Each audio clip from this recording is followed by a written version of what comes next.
You are looking live inside Hastings Stadium here in Guelph. It's feeling tropical here on a Saturday night. It's tropical night as the Guelph Royals take on the Toronto Maple Leafs. The Guelph Royals, losers of 3 straight games. The Toronto Maple Leafs, losers of 4 straight. One of these two teams are going to break a schneid. See who it is here tonight. My name is Mark Perry alongside Neil Srivastava. You take a look at these two teams. Of course, this is the 4th meeting between these two this season. Guelph's won 2 of 3. What are some of the missing pieces, if you will, for both teams that might be resulting in some of these recent losses? Well, the big thing for the Maple Leafs is they just got to cut down on the physical errors they've been making on the field. All season long, it's been what's been plaguing them in a lot of baseball games.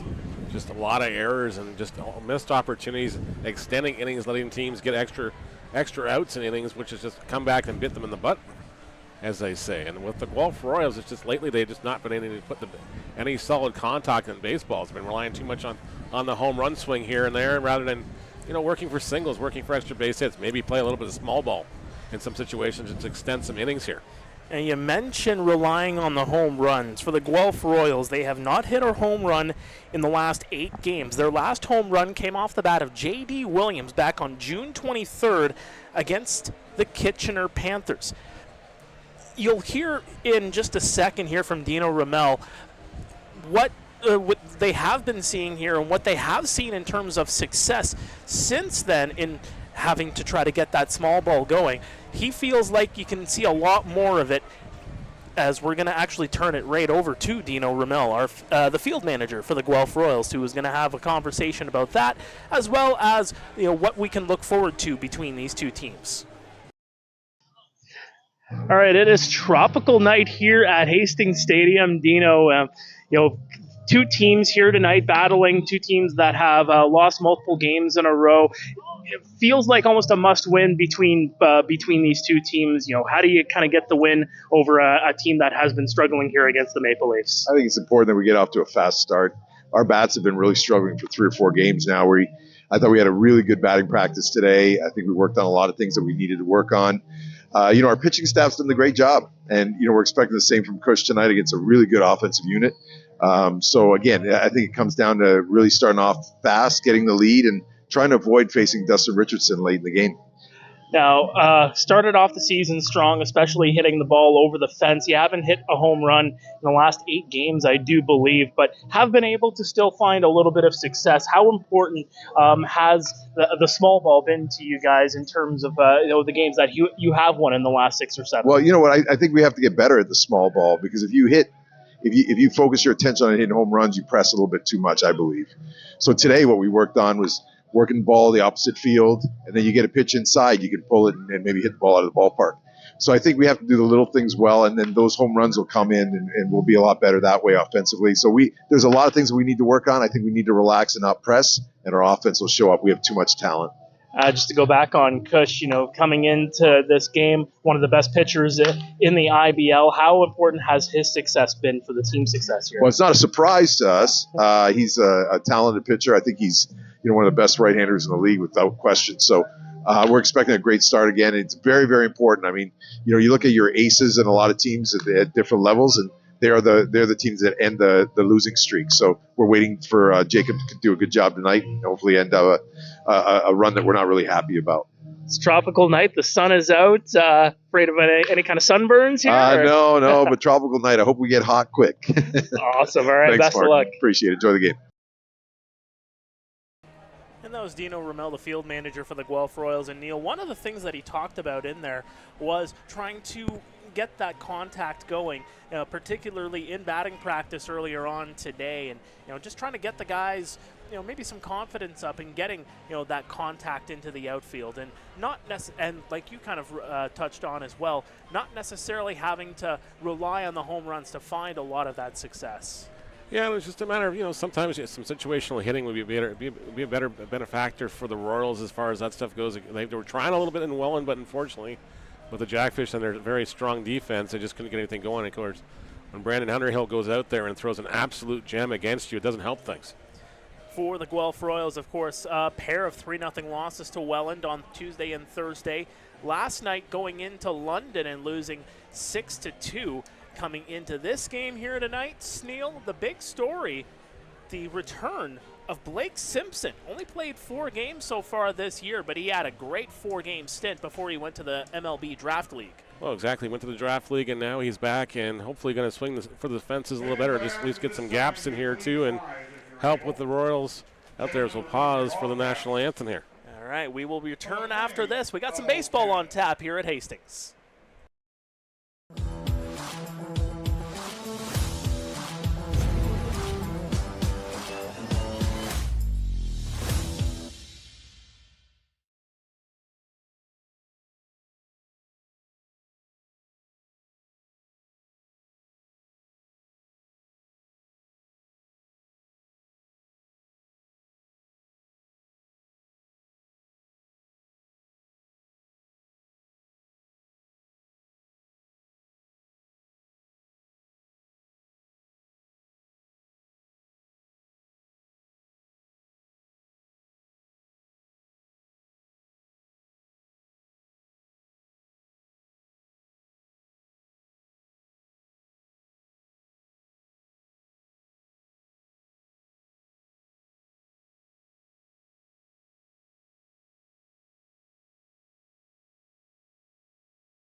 Sunshine and 28 degrees, some perfect conditions for some baseball here on a Saturday night.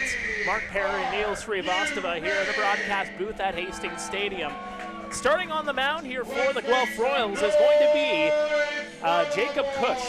Mr. Cush comes back on the hill after a great performance against the Barrie Baycats on Sunday night. Of course, he'll be taking on the Maple Leafs starting lineup of Jordan Castaldo, Jose Vinicio. Marcus Connect is batting third. Jonathan Salazzo is fourth. Ryan DeSantos is fifth in left field. Cole Murchison is the DH. He's batting sixth. Dan Mara is batting seventh at second base. Lucas Alberti gets the start in center field, batting eighth. And Dionysus Chiatis, the catcher, is batting ninth. And Angel Castro on the hill for the Maple Leafs.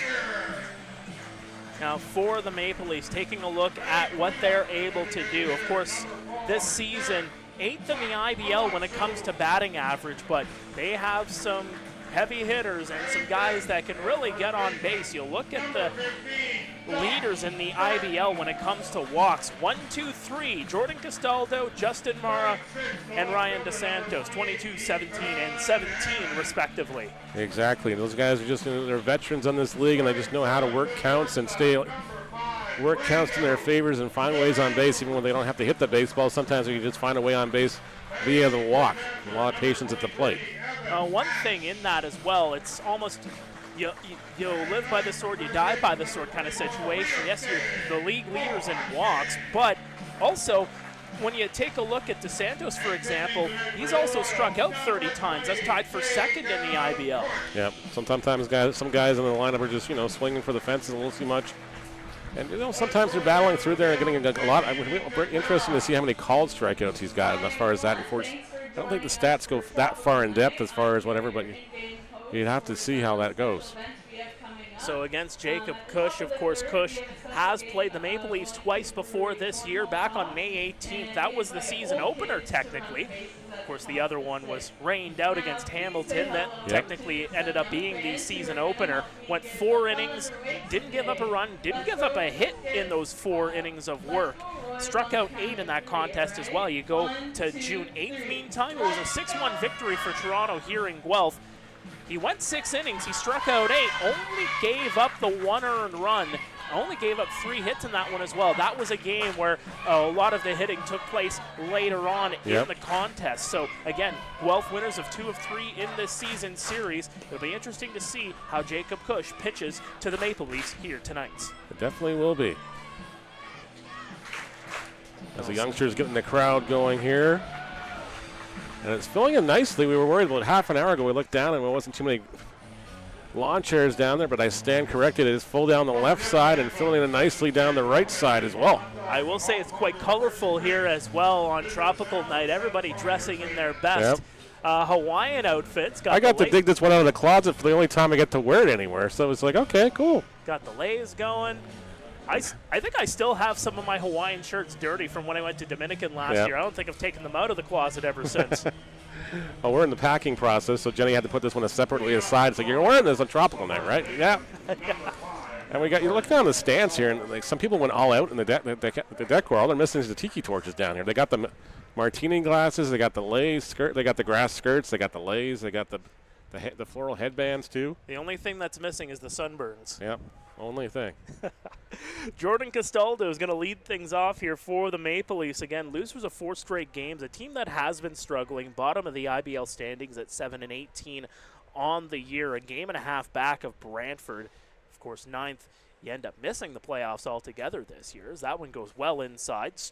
Ball 1, and we are underway at 7:36. You just think the veteran Maple Leafs are going to find a way to get themselves back out of the cellar at some point here, but they're running out of time. Yeah, about 50% of the way through the season, 42 games. That one's going to paint the inside edge for strike 1. And we're officially 16 days away from the signing deadline, too, so last year that anybody can touch the rosters in this league, so wouldn't be surprised to see a lot of general managers working the phones, working the emails constantly the next couple of weeks. That one goes upstairs for ball 2. And I think about that bottom 4, of course, Kitchener, Chatham-Kent, Brantford, Toronto. There's still plenty of room for movement within those. And heck, you even look at Kitchener, winners of 6 of their last 7 games. They're within striking distance of the Hamilton Cardinals for 5th. That one, swing and a miss for strike number 2. Depending on the outcome of the ball game, they could actually sneak into 5th. The Cardinals lost the first game of the doubleheader 2-1 to Chatham-Kent. Seth Strong with his 11th home run in that contest. And then I'm looking at the scoreboard here in game 2, and it's already 6-0 for the Barnstormers, and Seth Strong's got another 3-run blast for home run number 12. That one upstairs for ball 3, full count here on Castaldo. Seth Strong, of course, in the MVP conversation, in the Rookie of the Year conversation. The guy is, flirting with a possible triple crown on the year. Well, exactly, and it's just a matter of, if you can put it all together, it'd just be a remarkable season for the Barnstormers and for him. Strikeouts. Jordan Castaldo swings on an inside pitch, and he goes down, 1 away. Vinicio will bat now. Vinicio's got the average up to 186 on the season now. He's been struggling a little bit at the plate, but he's still such a good defender. That's why you have him there, folks. Of course, a veteran on this team. Vinicio in his 3rd IBL season. Has displayed some pop in the bat.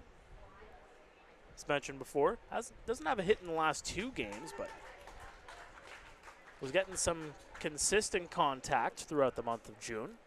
Faces strike 1 here. Cush with the delivery. That one just misses on the inside. Evens the count at 1-1. Of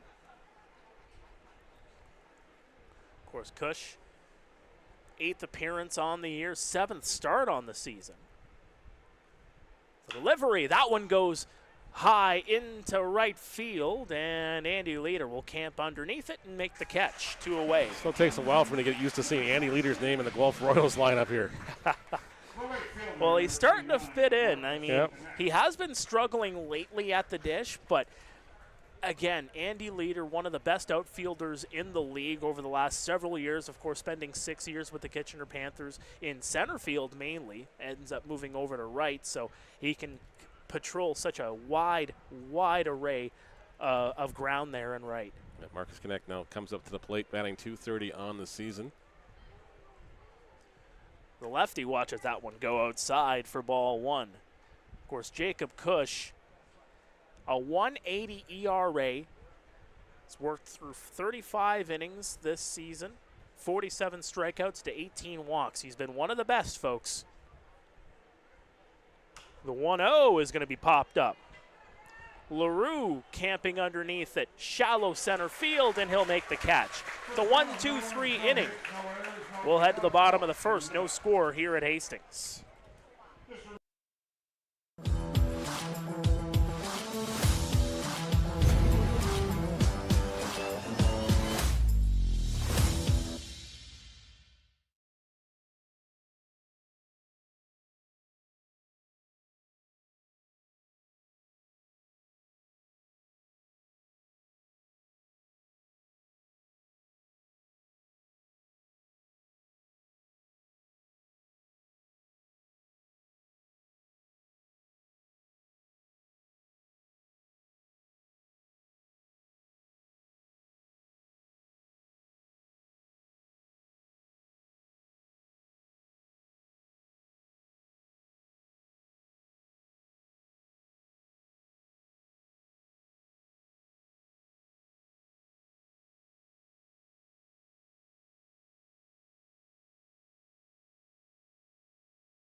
Welcome back to Guelph Royals baseball. Mark Perry, Neil Srivastava here in the broadcast booth. Your starting 9 for the Guelph Royals. You have J.D. Williams, Blake Simpson, and Andy Leader due up here for Guelph to lead things off. And they followed by Garrett Takamatsu in the 4th spot. He's doing the DHing tonight. Josh Garten is at first base, batting the 5th spot. Ethan Hammond in 6th in left field. Brandon LaRue drops down to the 7th spot. He's at shortstop. Evan Ash is doing the catching in the 8th spot. And, of course, Ryuki Ohashi is batting 9th at 3rd base. Taking on Angel Castro, the former major leaguer. Of course, it's been a while since he was in the big leagues, but a big righty on the hill here tonight for the Toronto Maple Leafs.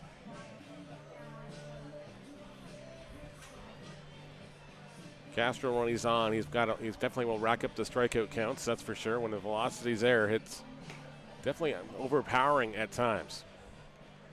Angel Castro, 6th start of the season. He does have that 6.90 ERA, but feels like that number has been ballooned throughout a few starts here this season. He's got a couple of 6 earned run games, a couple of 5s, couple of 7s. Actually, that was last season. Had that great game against Brantford on June 16th where he went 6 shutout innings, only gave up the 1 hit, struck out 8. J.D. Williams, the batter, that one goes outside. But they're going to call that a strike. Interesting. Looked like it was outside, but unfortunately it looks like maybe the umpire just thought it was a late breaker here. The 0-1, that one definitely a strike, as that one just curves out to the outside. Quickly, J.D. Williams down 0-2 in the count. The delivery, that one outside, 1-2. Castro definitely working at a little more rapid pace than other nights. Going to have another 2-hour, 6-minute game here? Hey, it could happen. I wouldn't be opposed to that. Williams hitting .295 on the year. The 1-2. Cues that one right over and almost making the one-handed catch there. It's one of the Maple Leafs players. Will Agentos Alvarado with the reach out and glove that one almost. Saved somebody down the line here. Alvarado. What a guy. Yep. His hair gives him away. Very true. Williams 1 for 4 yesterday. Swings and misses at that one for strike 3. And just like that, one away. Got to bring up Blake Simpson, as you mentioned, off the top mark, only in 4 appearances, but batting ridiculously a .687 batting average on the season. Had a 2-home run game. Connor State Junior College, 6'3", 185 pounds. The left-handed hitter hit .226 for Williamsport in the MLB Draft League in the last couple months. Glad to see him back in a Royals uniform. That one chopped right over to Solazzo. Solazzo will get it over to first, and they'll get the out on the 5-3. The right fielder, number 10. So it's another one of those things, Neil, where you see it there with Simpson early in the count, getting some contact, getting it into the infield, forcing the defense to make a play. Exactly. And here comes Andy Leader, who's had a great start in his Royals career. Squares up to bunt but holds back. Had hits in his first 3 ball games. He has no hits in his last 5. So definitely a guy that's struggling a little bit. Everybody goes through a little bit of a slump at some point in the season. Hopefully Leaders is up and over with very soon. Little Livery is going to go upstairs. You know, as mentioned, 6 seasons with the Kitchener Panthers. You know, especially after the pandemic, became one of the, well, pardon the pun, leaders on that team. When it comes to average, was a consistent hitter on that team, was hitting home runs. Maybe missing the first month or so, kind of worked a little bit with his timing here at the dish as he takes one outside for a strike, 2-1. Well, you got to figure he's almost like about a month and a half behind everybody else as far as where he should be as far as the season numbers go too. So 2-1 outside, 3-1. Leader ahead in the count here.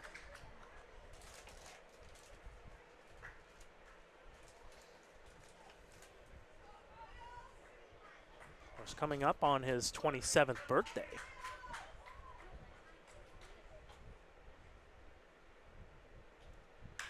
Put some contact into that one. That one's going to go far back, all the way back. It goes, and it's gone!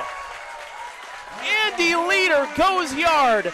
Guelph's first home run since June 22nd, and Andy Leader puts the Royals on the board. It's 1-0. Castro got that pitch up a little too high in the wheelhouse, and Leader made him pay for that one. It goes over the fence, or off the fence in center field. 1-0 Royals. Andy Leader got all of that one as it hit the black mesh that's in center field, and it dropped down right back into the field of play, but that's definitely a home run for Mr. Leader. And of course, it's that yellow marking all the way around the outfield as far as the home run line, so makes it a little easier on the umpires. That's just the batter's eye that the Maggie Leglaw, the former councilwoman here in town, insisted we get put up here when they renovated the fencing the last time up to protect the softball players out there. The 0-1 fouled off by Takamatsu. That one actually hit a post just in behind there. And don't wake the baby down there. Andy Leader, his first home run in a Guelph Royals uniform. Maybe that's what helps him get back into the swing of things here in the IBL. I think the 2 kids sitting beside the post there are kind of feeling ripped off out there because they didn't get the home run baseball. That one upstairs and in.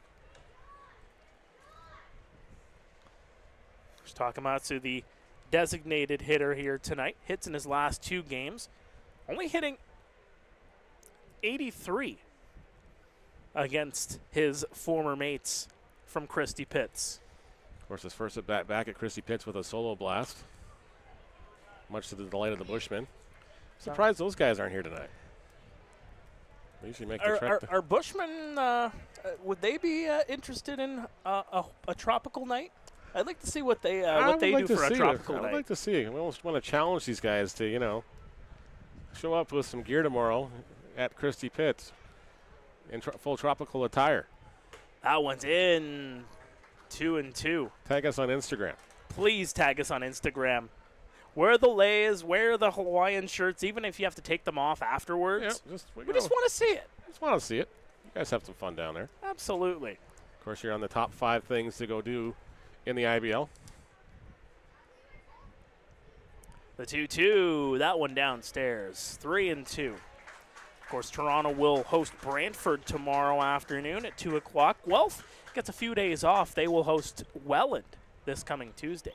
A lot of Welland games as of late. Yeah, three Welland games in the span of a week. Not exactly easy on your psyche or your, I don't know, your confidence when you're playing the best team in the league 3 times in a 7-day span. Castro delays. The 3-2, swing and a miss. They got him.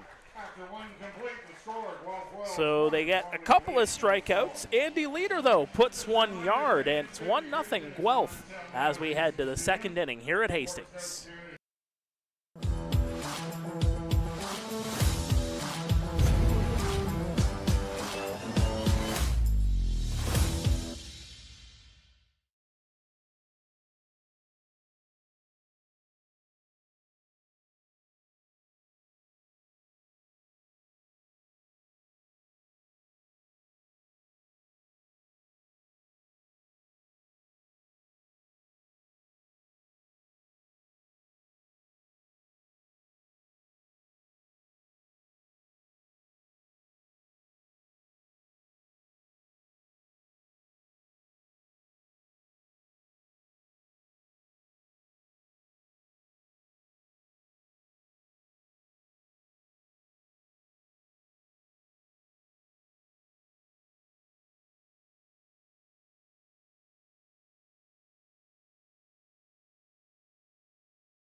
Welcome back to Guelph Royals TV. Mark Perry, Neil Srivastava here at Hastings Stadium. It's 1-0 Guelph as we head to the second inning. Jonathan Salazzo, the conductor, steps into the batter's box here to lead things off for the Maple Leafs. Conductor's up his average to 308 on the season, 9 home runs now, and of course he is going to the All-Star game in Welland as a starter. I believe it's his second All-Star game, but first time as a starter. I went upstairs for ball 1. Of course, the last time the league had an All-Star game was 2015, so that was in Barrie. Yeah, of course he was. He's in his 14th IBL season.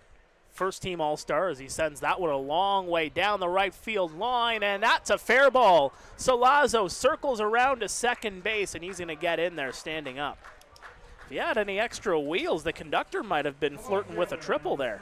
Might have been, but I think he also just thought, okay, maybe I didn't get enough of it. It's going to hook fouls, so he didn't really turn on the Jets rounding first. Didn't want to waste the gas. Nope. That's why you got to go to electric these days. Yeah. I'm going to bring up Ryan DeSantos now. DeSantos batting .311, as you mentioned. He also does lead the league in lots of strikeouts with 30 on the season. He is on the All-Star reserve list. DeSantos, a 6-game hitting streak. 8 for 16 in 4 games this month. But in that, with those 8 hits, only one of them's gone for extra bases. Hit a double. So a lot of singles coming off the bat of DeSantos as of late. Puts that one foul right in behind the screen as you see the camera shake. A little bit? Just a little bit. That, my friends, was indeed from the baseball. Yep. Salazzo taking a generous lead out there at second base. That one upstairs. 2-1.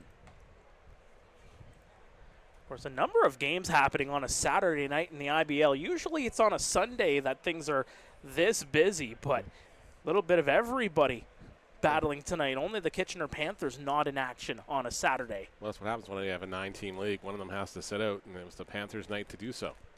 The 2-1 contact made, but that's fouled off. As I mentioned before, Chatham-Kent defeated Hamilton in Game 1 of their doubleheader, 2-1. Top of the 5th inning in Welland, the Barrie Baycats leading the Welland Jackfish 4-1. Top of the 3rd in Chatham-Kent, Barnstormers up 5-1 in Game 2 of that doubleheader. And of course, London and Brantford are scoreless in the top of the 2nd inning at Labatt Park. Of course, Welland and Barrie, battle of the top 2 teams in the IBL. Though Barrie actually 5 games back of Welland. That just goes to show you how hot they have been this season. 5 games separating first from second. Well, they had a 12-game winning streak snapped, and next game out, they went and started another 5-gamer. That's right. DeSantos facing a 3-2 here against Jacob Cush. Salazzo's going to go on the run and grabbed there by Simpson over to first and safe. DeSantos gets in safely according to the umpire over at first. And that puts runners on the corners here with nobody away. Ryan DeSantos with a lot of good speed down there. Great play by Blake Simpson just to get that baseball into with a glove. Never mind throw it over the first in time.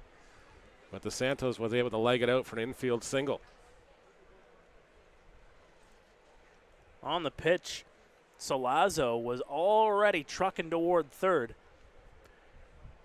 And Simpson, I'm pretty sure, Simpson saves a run there, no doubt. No question he did. That gets out into the outfield. Salazzo comes in to score. The runner's going to go over to second and safe. DeSantos gets the stolen base. A very close play over at second, though. Chabaveg right on top of that play to make the call. So DeSantos beat the tag downwards. They go on the books as a stolen base. And strike one on Cole Murchison. Murchison, the designated hitter here for the Maple Leafs. Little livery, swing and a miss for strike 2. Murchison batting .225 on the season.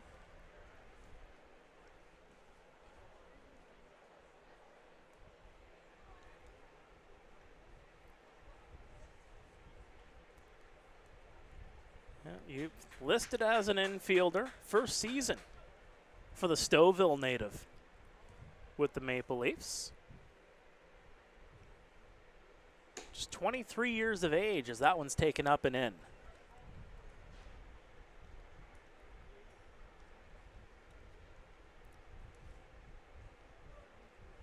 Had just a short 2-game hitting streak snapped against Hamilton. 7 for 31. Just the 1 for an extra base. Swing and a miss, strike 3. Second strikeout of the ball game for Jacob Cush. Gonna bring up Dan Merrow, who's batting .250 on the season. He'll bat with 1 away here, and runners at second and third. Dan Merrow, of course, part of the first family of Toronto Maple Leafs baseball. Brother Adam and Justin also on the team. Dan, the veteran of the 3, though. Yeah. 13 seasons in the IBL. Watches that one paint the inside edge for a strike. Of course, a second-team All-Star in 2015, 2018, 2023 as well.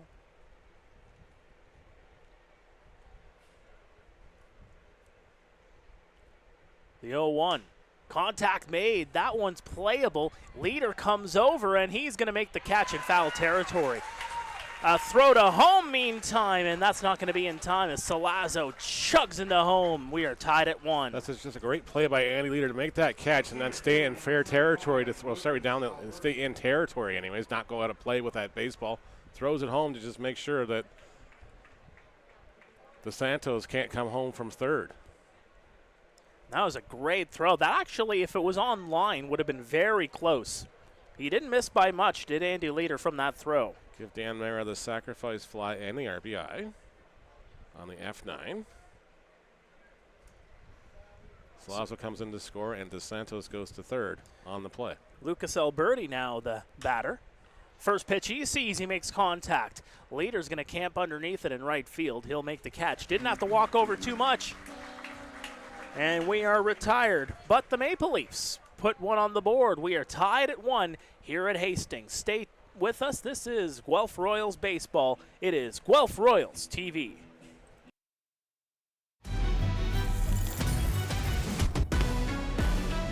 Heard you looking for a hero. Well, look up. Yeah, I got the heart of a champion. If I get knocked down, I get back up.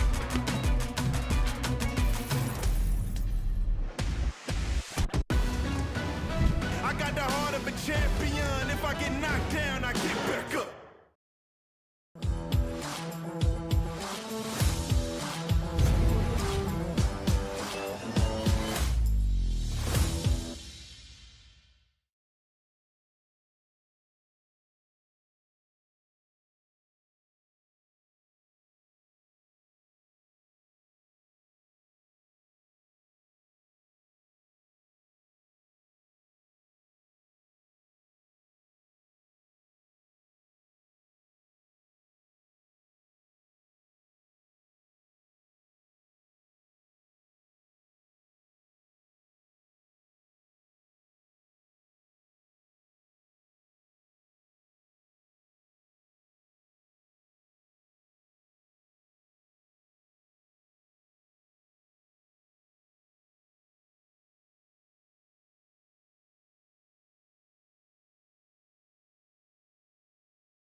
Welcome back to Guelph Royals TV. We are live at Hastings Stadium on a beautiful Saturday night. Josh Garton will step into the batter's box to lead things off here for the Guelph Royals. We are tied at 1. A home run from Andy Leader in the first, responded to by the Maple Leafs. A sac fly by Dan Mara to allow Jonathan Salazzo to come around to score.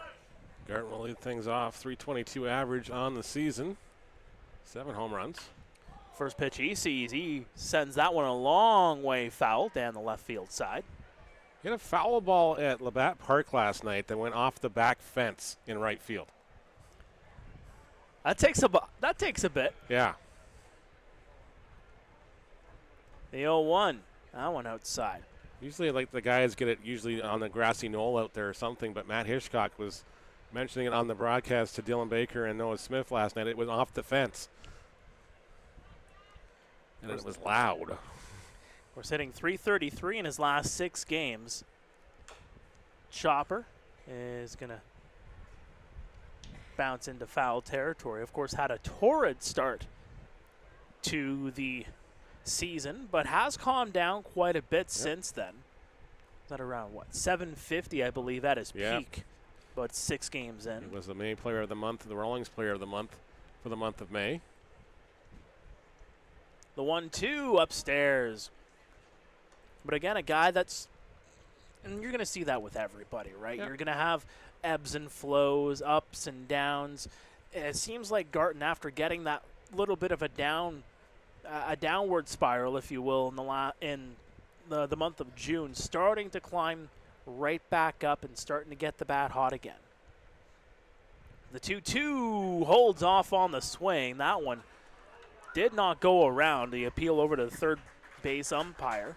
Genoveg said he did not go around, and it's a full count here on Garton. And the fans giving a round of applause. It's a 3-2 count here on Garton, first baseman.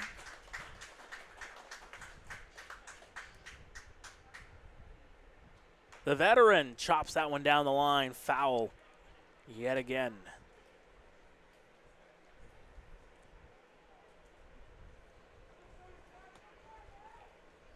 Of course, in his 10th season. Kitchener in 2017 was with Hamilton in 2021 when the Royals were not playing in the year. That one inside, and Garton will take the free 90. Castro's 24th pitch of the contest is a ball. 24 pitches total. 13 of them are strikes now. That's right. That was a 7-pitch at bat to Josh Garton. So working the count, getting that pitch count up. It's what exactly you want to see from one of your best hitters. Definitely do. Now Ethan Hammond, who's probably the most patient Royal at the plate here, will bat. Got the black helmet, unlike what we have seen with other Royals. Maybe he's something he brought back from college he's comfortable with. Nothing wrong with that. And goes outside. Of course, Hammond plays with Dieuville, the Spartans. Actually an alumnus with Dieuville in his 3rd IBL season. 2nd-team All-Star back in 2022. The delivery, that one misses right at the knees for ball 2.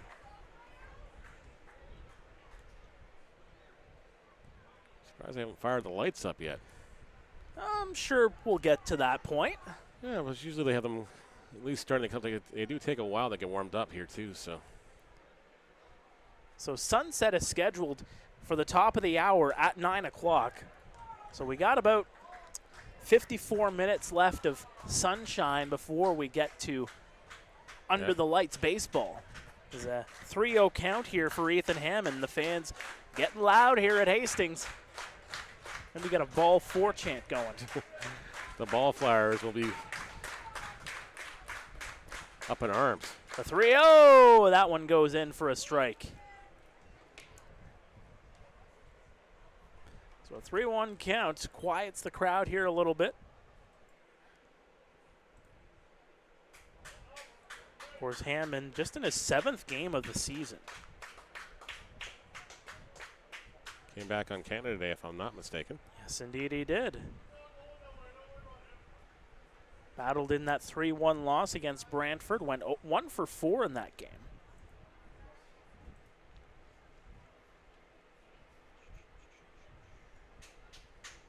(3-1) is going to be sent into left field, a base hit.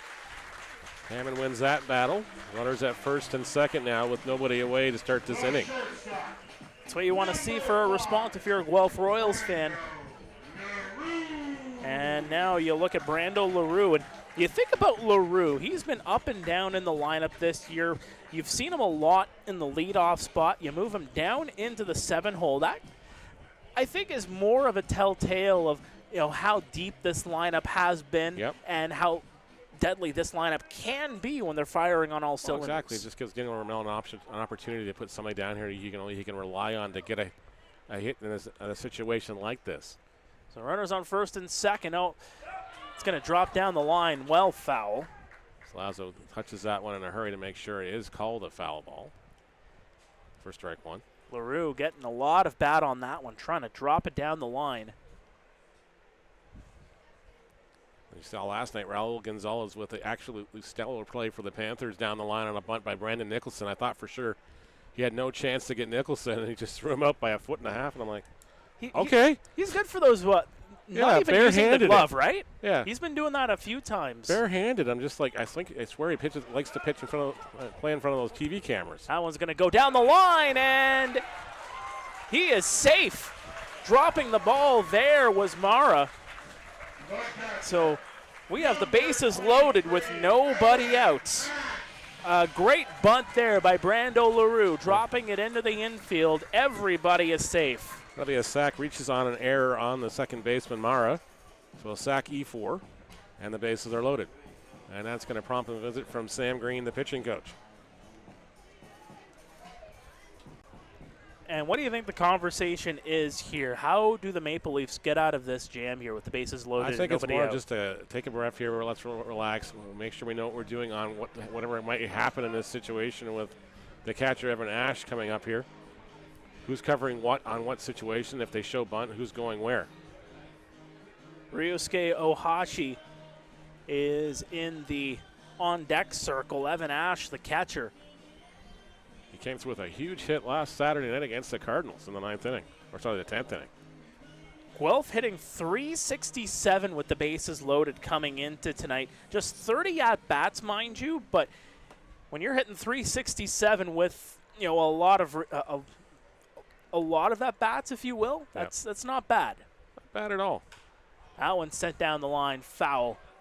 Fans had to get out of the way there as it went into a tree. And now 9 kids go scrambling for that baseball for a Freezy to turn in, or I guess they actually have the opportunity to turn in for to put their name in the hat for an autographed baseball jersey or something. From what I think I read that somewhere today.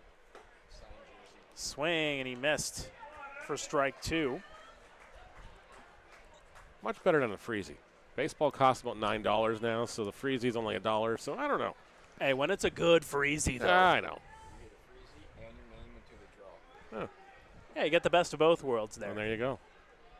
The 0-2 to Ash. Swing, and he got a piece of it. Runner's going to come home, and he's safe. But Ash is not going to first. He's out. First base was occupied. That's right. So Garton comes in to score. It's 2-1 Guelph. The third baseman, number 24, Ryusuke Ohashi. Garton comes home on the wild pitch, which is charged to Evan. It's charged. It gets added in the score sheet under Evan Ash. That's right. So runners now on second and third here. Hammond on third, LaRue on second, Ohashi now. As the infield is definitely in again here just to cut down another run opportunity. Royals now leading this one 2-1. Right in the edge of the grass there is Dan Mara and Jose Vinicio as Ohashi calls for some time here. Is he trying to fill the holes in here? Yeah, a few divots there, I think, dug in by Evan Ash on the last at-bat. And that's going to hit Ohashi right in the leg. And Ohashi's going to take the base, but he is not 100%. Nope. He's trying to shake that one off. So that'll load the bases yet again here for the top of the order. And J.D. Williams will step in. Number 8, J.D. Williams. Williams struck out swinging in the first inning. Ohashi still taking his time getting down the line here. Yeah, that was a hard fastball. I think it got him more in the calf than anything. Of course, he had the pad down there already, and it just looked like it got underneath where the pad was. He's trying to get the ligaments going. So Williams struck out back in the first. That was a chance here to give the Royals a multi-run lead here.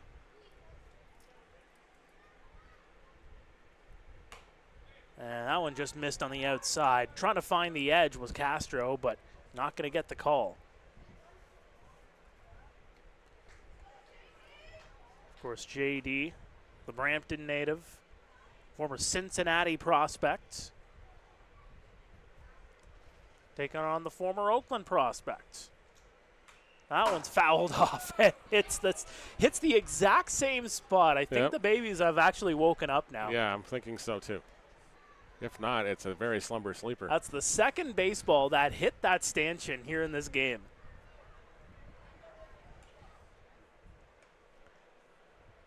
Williams in his third IBL season has been a mainstay for the Guelph Royals since the team came back into the league in 2022.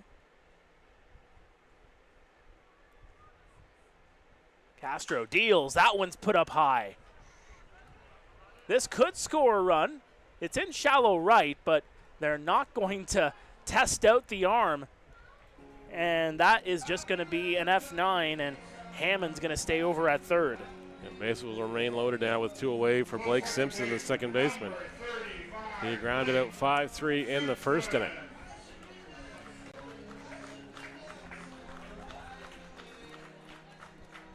Of course, Simpson playing in his first game in the IBL since June 30th. Of course, went 1 for 1 in that game in Hamilton. Has only played one game previous to this here at Hastings. That was that season opener 4-0 win against Toronto. That one's inside. Went 2 for 4 in that game. had an RBI, was hit by a pitch in that one. Of course, later had a 2-home run game in Chatham-Kent on May 26th. He's got plenty of pop in that bat. Fouls that one off. Of course, just in 4 games, those 2 home runs, couple that with 8 RBI. He's walked 3 times, has only struck out once at .688 average. Just what a 4-game stint he had before going over to the draft league. Castro deals. Down the line again, and again, Simpson making some contact here, making the Leafs work for it. Of course, his last at bat drooped one over to the third baseman, Salazzo, and had to make the throw over to first. Got that hard contact early in the count. And you're seeing it here, challenging Castro, really making contact with everything he's dealing. The 1-2. Does it again and right into the, the Royals had to be careful there. That one went right into their dugout. Yeah, so it's a full dugout down there, and they all bailing out of the way there. No Alvarado trying to come over to make the catch there. Nope. That one caught everybody off guard. It was a liner right over. Castro now at 42 pitches on the game now. 25 are strikes. The 1-2, swing and a miss. And Castro skips and a hop as the Guelph Royals strand the bases loaded, but they get one on the board. It's 2-1 Guelph as we take a break here at Hastings.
Welcome back to Guelph Royals TV. We're live at Hastings Stadium, top of the third.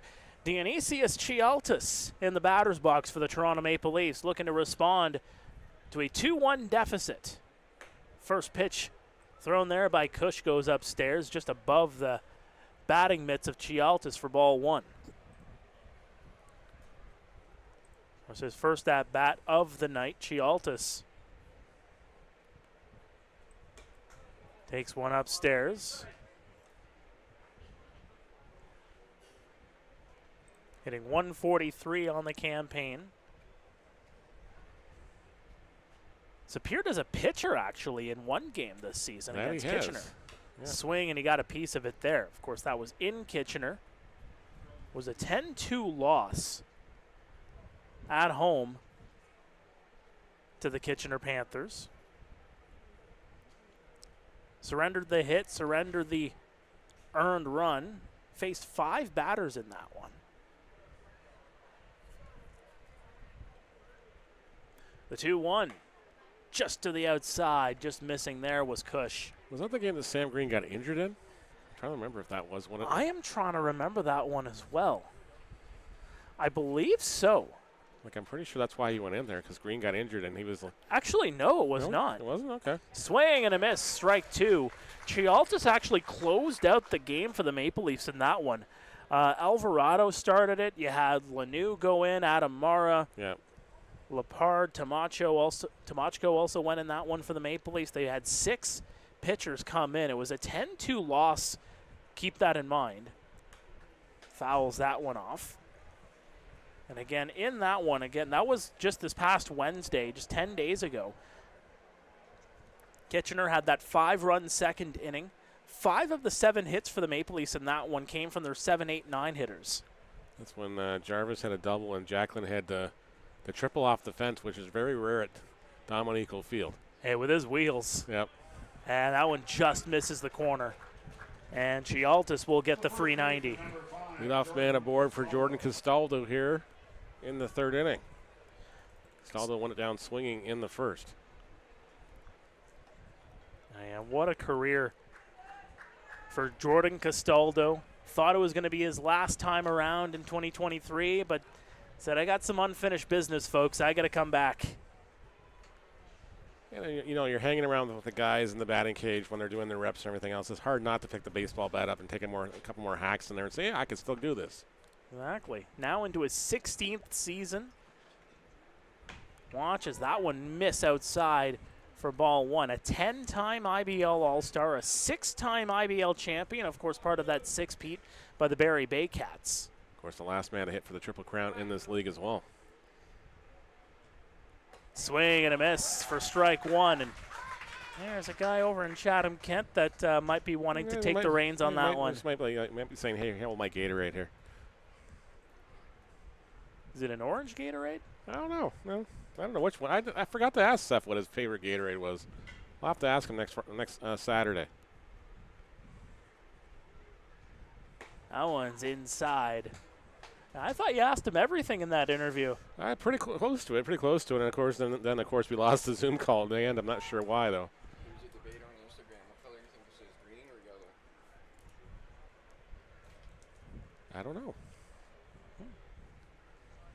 So it's a 2-1 count here on Castaldo. I was glad to hear he had tried poutine and ketchup chips and wasn't a big fan. So I was like, okay, he's a good guy. Wow. So it's a 2-2 count. Sorry, didn't like poutine? He liked poutine, did not like ketchup chips. Tried Smarties and just, whatever. What about all-dress chips? That's truly Canadian right there. I think we'll have to take a bag down there because I know I'm going to have to take a bag of Big Head Sour Patch Kids to lure Tyler Duncan down for an interview too. So that's how you get these guys. Yeah, apparently. You have to talk to their sweet tooths or their snack cravings. You get one of those Bristol boards. You have it just right in front of the dugout. Yeah. Interview for pick whatever's on the board. Whatever's on the board. I will trade you one of these for 5 minutes of your time. The 3-2, swing and a miss. And Castaldo goes down on strikes for the 2nd time. The shortstop, number 1, Jose Benicio. Benicio, who flew out in to right field in the 1st inning. Well, bat. He's 0 for 1. One of the few that I've seen in the IBL doesn't have the tuck in the back. No. Has it just kind of hanging there. Usually you see with baseball players, you have the whole jersey tucked into the pants, but makes contact right over. And they'll make the play over at first base. They will get the double play. A liner over to LaRue. He gets it over to first. And Chialtis was too far off the bag, and he is out. He's got a dirty jersey, and the Maple Leafs still trail by a score of 2-1 here at Hastings. Stay with us. This is Guelph Royals TV.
Welcome back to Guelph Royals TV. Guelph 2, Toronto 1 as we head to the bottom of the third. Andy Leader will lead things off. Andy, don't rush into the box. I kind of like this tune, so let's just keep that one going a little bit longer here. I will say, when it comes to musical tastes, Andy Leader's one of the best. He is. The guy has a musical palette that rivals a lot. Yep. Actually, I would say rivals very few. Yeah. So he takes one in for strike one. Although Caden Cardoso in London has a pretty decent playlist I keep stumbling into occasionally in London as well. So maybe we'll have to get those two guys together sometime and compare notes. Kind of genres they kind of lean toward. That one Cardoso's inside. leaning more like the 70s and 80s stuff as far as some older stuff. He's got a lot of Elton John in it. A little Rocket Man? A little Rocket Man and some right. other stuff. And Goodbye Yellow Brick Road came up the one time. Oh, that's beautiful. Andy Leader, of course, hit his first home run as a Royal back in the first. Takes one in, but looks like he was crowding the plate there, so that's actually going to be a called strike. Well, his first hit as a Royal was off the 393 sign for a triple, so it makes sense. He's got some wheels, folks. Fouls that one off, and that's going to hit the backstop again. I'm assuming the baby is nowhere near that cage at all. Then I would hope not. Mom and Dad might want to move to a different location if the youngster is trying to go to sleep.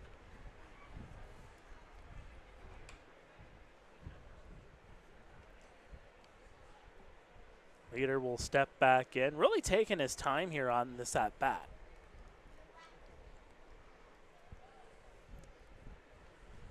Getting around the 40-second mark since the last pitch. The 1-2, swing and a miss. They got him. Leader goes down on strikes, and that is one away to lead things off here in the third. Angel Castro is recovering quickly, nicely here, despite getting up two base runners, or two runs so far. Got a fistful of strikeouts so far. That pitch count has gone up quite a bit, though. 17 pitches needed to get out of the first. He was up to 43 coming out of the second. Now up to 48. Yep. Let's also bring up Garrett Takamatsu, the former IBL Rookie of the Year and MVP. Sends that one a long way foul.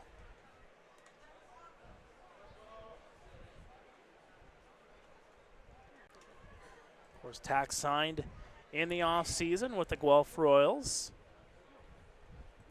North York native in his 6th IBL season. Swings at that one and misses for a strike. Of course, played in the Frontier League, had some injury issues, came back and actually was a one-time field manager for the Maple Leafs. And he was when he came back from the Frontier League. He was not eligible to rejoin the Maple Leafs. They hadn't have enough at-bats before he left, unfortunately. The 0-2 upstairs. Yeah, of course, played part of 2023 with the Quebec Capitals of the Frontier League. Of course, Quebec ended up going on to win the Frontier League last season. Spent 3 seasons in Central Oklahoma in the NCAA.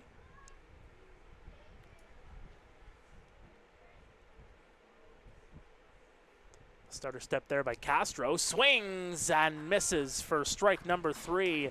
Castro has a couple of Ks here in the third. That's 3 strikeouts in a row for Angel Castro going back to the last inning. 2 in this inning, and Josh Garton will be the batter now, who walked his last time up.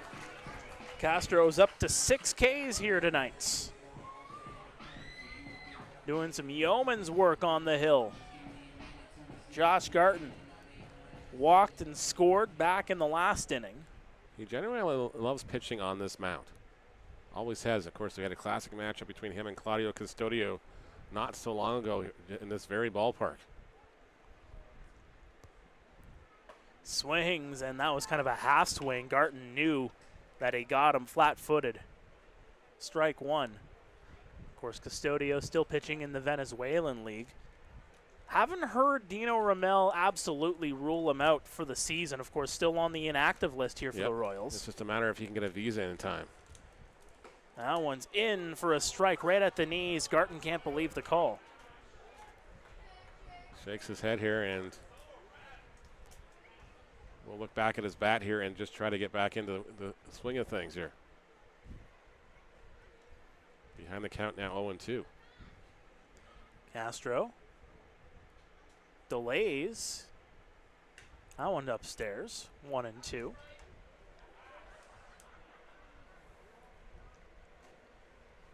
One of the Royal faithful chirping the umpire saying that was a strike. Too much laughter in the stands. Yeah, it's a packed crowd here tonight. A lot of people holding their breath here at the same time too here in this close game, as that's going to go down under the knees to even the count at 2-2. So your lights are on. Yep. Getting to around 28 minutes until we have sundown here in Guelph. The 2-2. That one inside.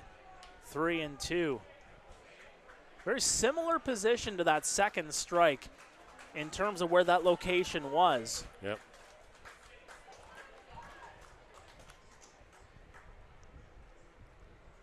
Castro looking to strike out the side here. One strike away from doing so. And that just misses inside, and the walk will be issued to Garton. Castro was halfway off the mound here and on his way back to the Maple Leafs dugout. He didn't like that call either. They'll bring up Ethan Hammond with 2 away and a runner at first now. Hammond singled up his last time up. Yeah, later stranded over at third.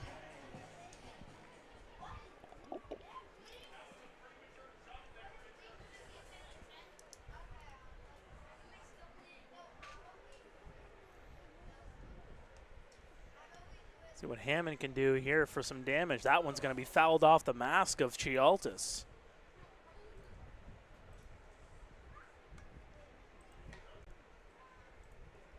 .59 pitches now for Castro in the contest. Well, he's really getting up there, and you're seeing it too, Neil, where there's been a lot of 6-pitch at-bats, Yep. 7, 8-pitch at-bats at the same time as well. Yes, he's got the 6 strikeouts, but he's really had to earn those strikeouts too. That he has. Royals definitely being a lot more patient at the plate than they have been in the last couple of games.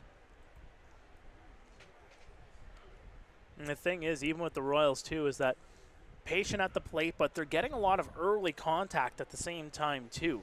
Whether it's being put foul or being put into fair territory, that's just one of those things, as that one's inside, 1-1.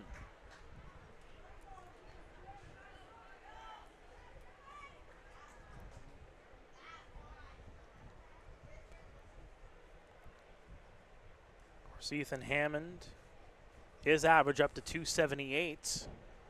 The delivery, that one under the knees.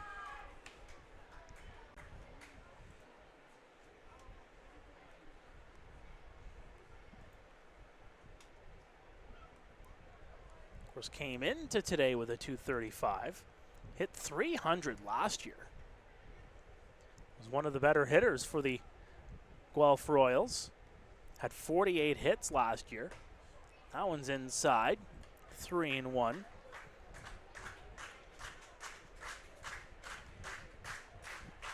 It's 5 home runs in his IBL career, 29 doubles. Career batting average of .306 in a Guelph Royals uniform dating back to 2019. Played in all 42 games with the Royals a season ago. Makes contact with that one into left center. Is it going to drop? It will drop. Diving for that one was DeSantos, and that's a base hit. Ethan Hammond 2 for 2 with another single there. Despite the great effort out there by Ryan DeSantos. It looked like DeSantos was going to get to it. He went a long way over to try and make that catch. Alberti came in to assist too, but it just went under the glove of DeSantos. And after striking out a pair, Castro has put the last 2 runners on base. One with a walk, the other with the single. And now Brando LaRue in the batter's box, the shortstop. Who reached on a sacrifice with an error his last time up. Takes ball one in high and tight here from Castro. LaRue, another Royal in his third IBL season, the Markham native.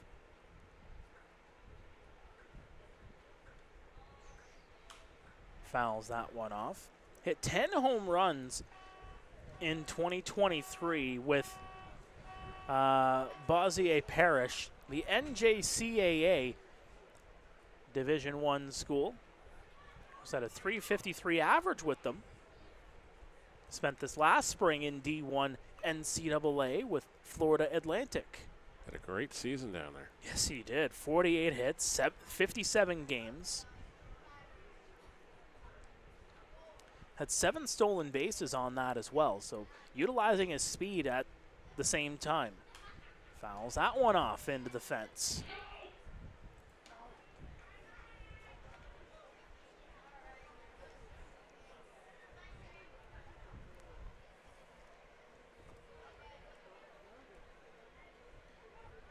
Of course, Ethan Hammond, just in his 7th game of the season, as mentioned before, came back on July 1st against Brantford. Went 1 for 3 against London last night. The 1-2 makes contact, but that one's going to be put out of play. And yet again, another lengthy at-bat here as Castro's pitch count gets even higher. Up to 67, 68 pitches now. Still nobody down in that Maple Leaf bullpen, so I don't think they're looking worried about the number yet anyways for Castro. And keep in mind, he's been in a lot of high leverage situations as a guy that has pitched in the majors. Yep. That one's fouled away. Of course, more of a journeyman, if you will. He has pitched in a number of leagues over the years. Yep. In a number of different countries.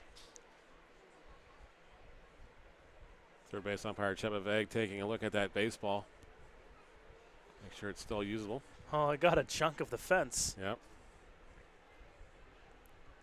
Look over at Garton at second base. The 1-2 into the dirt, and Chialtas keeps it in front of him. Good block there by the catcher. He's definitely been taking some lessons from Justin Mara, that's for sure.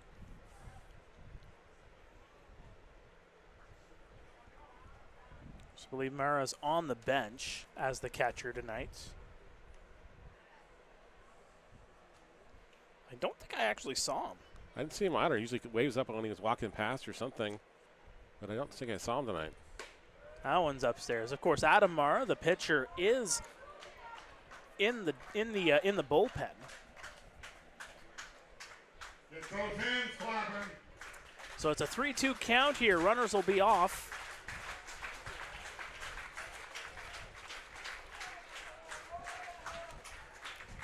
Castro gets settled in here.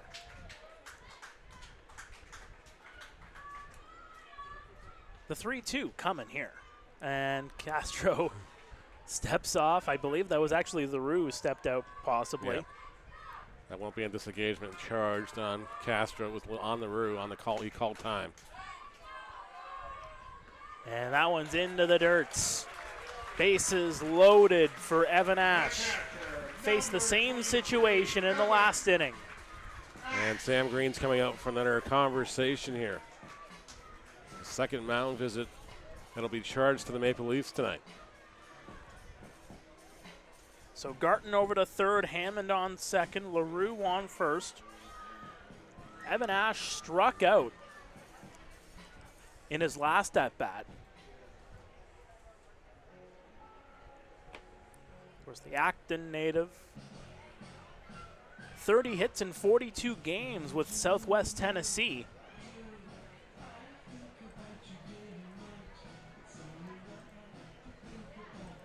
So there's the second. The signal from the umpire behind home plate.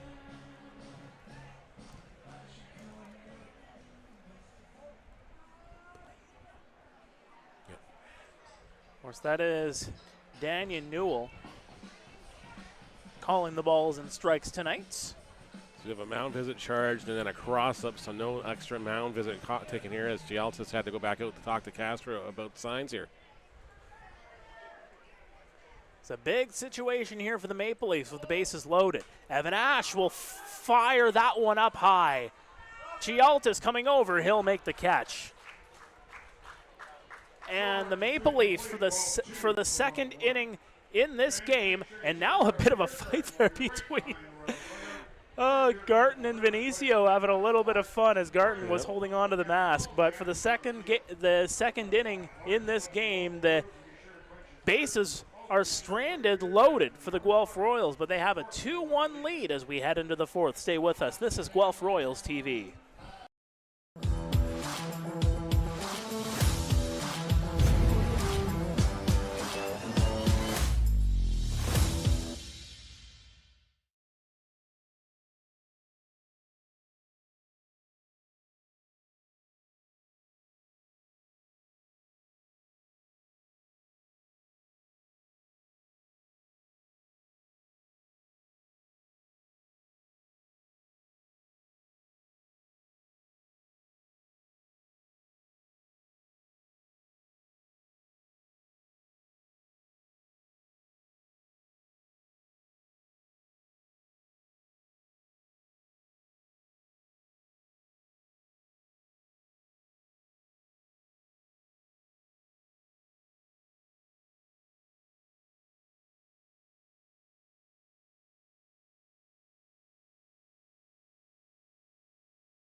Welcome back to Guelph Royals TV. We are live at Hastings Stadium here in Guelph. It is the Royals 2, the Maple Leafs 1.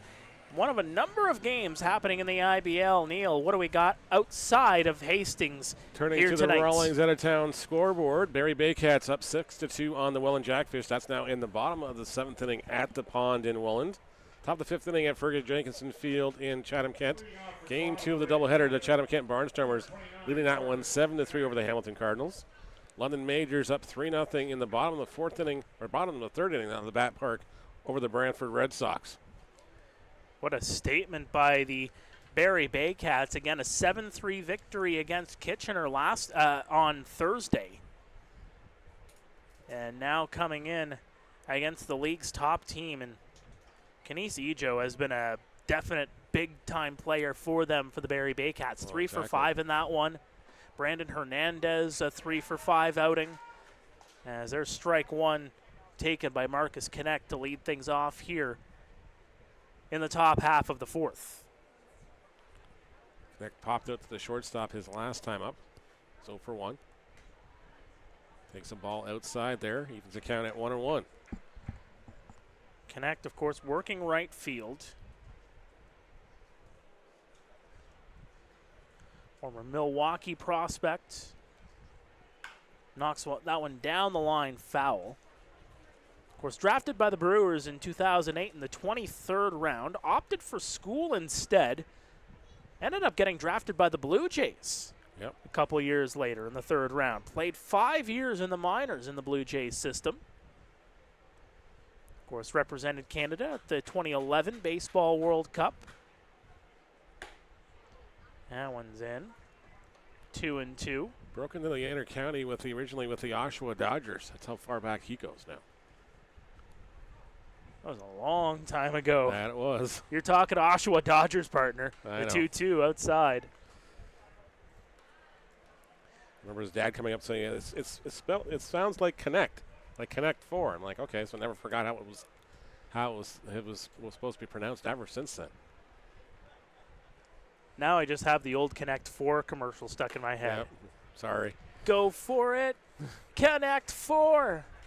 Well, Connect is going to connect with a walk here to lead things off in the fourth. That'll bring up the conductor who doubled his last time up, came home and scored the lone run for the Maple Leafs in the 2nd inning. Where'd you say he's working now? He's working now for Via Rail. He left CN Rail. That's Yeah. our industry, brother. Yeah, I know. He's not working for CNN. No.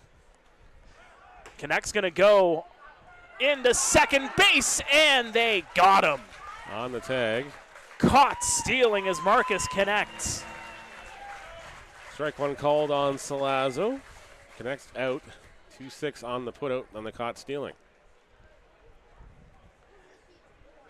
Tried as he might. That was a great jump by Evan Ash to get that over to second base. They had that one pegged immediately. That one's going to go off the glove. Of course, the Maple Leafs coming into this one, not really known compared to the rest of the league in terms of stealing bases. Nope. 28 for 34 on stolen bases coming into tonight. The 1-1 misses outside. Well, with the new disengagement rules and everything else, you got to pretty much take advantage of the system as much as you can, too. If you can force a pitcher to throw over a couple times and at least mess with his routine and his timing, it's only going to work better to your advantage. That's a 3-1 count on Salazzo now. Of course, had 95 career IBL home runs coming into this year. Well, Salazzo, of course, has 9 on the season. He's past the century mark, as that's going to be a strike. Facing a 3-2 count here. Of course, spent a number of years with Hamilton, Mississauga as well, with the Twins organization. Yep. I believe that's actually where he broke in. Swing and a miss. They got him. The left fielder, number 8. Salazzo goes down on strikes, and there are 2 away just like that. Ryan DeSantos now will bat with, as Mark mentioned, 2 away. He singled his last time up, stole second base Yeah, again, in the second inning. back to Salazzo, of course. Your right partner broke in with the Twins in Mississauga. Moved over to Hamilton back in the Thunderbirds. Yep. course, Dan in 2011. Jagdago and him having a great time with the Thunderbirds. That one hits the inside edge for a strike. I never understood why they changed the name to that. I'll have to ask some people when I'm there tomorrow. I'll have to ask Larry Wood why they changed it to that name. It just didn't make any sense, but I guess they were looking for their own identity there. And then I don't know why would they of course when the pro team was there, it was the Redbirds, and that's why they have the Redbird jerseys as well. A lot of history in the IBL. A lot of different name changes over the years, too. That's a strike. Of course, the Guelph Royals have gone through a few name changes of their own over the years. Just a few. Just a few. Here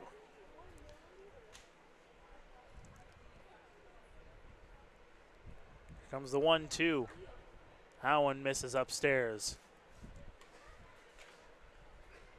Yeah, I believe they were the Guelph Seajoys at one point. Yep, the Seajoys in the early 70s. Of course, they won their championship in 1970. Swing, and he got a piece of it to stay alive. And it was a long drought till 1993 when they won another championship. That's right, yeah. 9 championships overall for the Guelph organization. 3 straight in 1919 to 1921. The 2-2, contact made. Cush fields it over to first, and he skied it, but coming down with the leg was Josh Garton to complete the outs. That was a close one, but the Guelph Royals faced the minimum here in the 4th, and they still lead it by a score of 2-1. We'll be back after this. This is Guelph Royals TV.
Welcome Scoreboard back there. to Guelph Royals TV.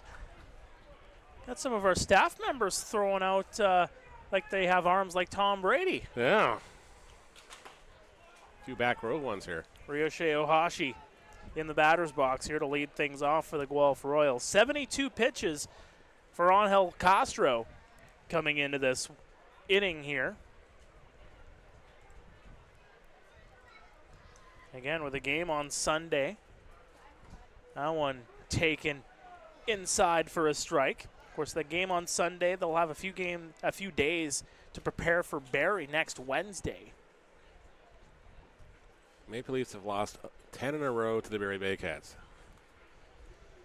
That doesn't happen often. No, it doesn't. That one just hits the outside edge. Of course, the last one, I believe, was a 2-1 final for Barrie. They won it on I think they got the run across in the 8th inning, actually. Those Baycats, again, winners of 6 straight IBL championships before the pandemic hit. That one's going to be skied. Alberti camps underneath it, gets over to left center, and he'll make the catch. Ohashi retired on the F8, and J.D. Williams will bat now. He's 0 for 2 in the contest. And J.D., another guy that you have been seeing going up and down the lineup this year. Not necessarily with just the way he's been hitting, but just the way this team has been structured on a night-to-night basis. Of course, the first month and a half was a very young team. Starting to get a little bit older as we get through here into the mid part of July. Of course, Dino and I were joking about it in Hamilton. It's like the 15th different lineup so far out of 16 ball games. That one hits the outside edge for a strike. Fans didn't like that call.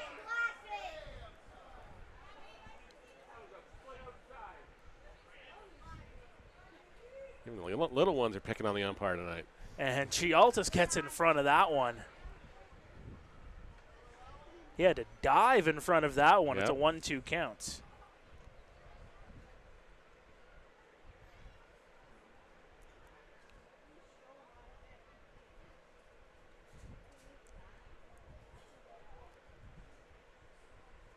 Starting to settle down here.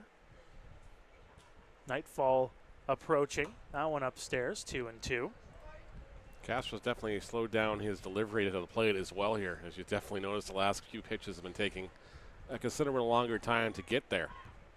Now, is that more the pitch count, just trying to settle down a little bit more, knowing that he was going at a little bit of a quicker pace earlier on? I'm not sure. Maybe he's starting to tire a little bit too. The legs are not feeling it as much too. The 2-2 flared that one into right field. That's going to drop for a single. J.D. Williams gets on base for the first time tonight. But usually what the tell with Castro is his leg kick is not as high as he starts to tire in the ball game. So it'll be interesting to see if he modifies the delivery a little more here. So Blake Simpson 0 for 2 here tonight. Let's see what he can do here with a runner on board with one away. Again, you've been seeing it all night with Simpson. Both of his at-bats, he made some heavy contact. And that one's inside, trying to catch Williams flat-footed, but he gets in safely. Actually, that hit Simpson, actually. It did hit Simpson. The right fielder, number 10, Indy. So that throw wouldn't have mattered anyway. Nope. As Williams will get over to second base. Might have been a delayed call by the home plate umpire, Denian Newell. Yep. And Chialtis was already in that mode where they already had a set play. They're going to throw behind the batter here anyways.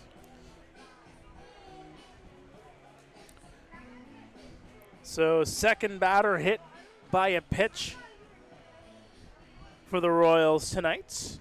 Runners on first and second here for Andy Leader. Leader 1 for 2 with a home run in the contest. Makes contact there. It goes off of Chialtis, keeps it in front of him though.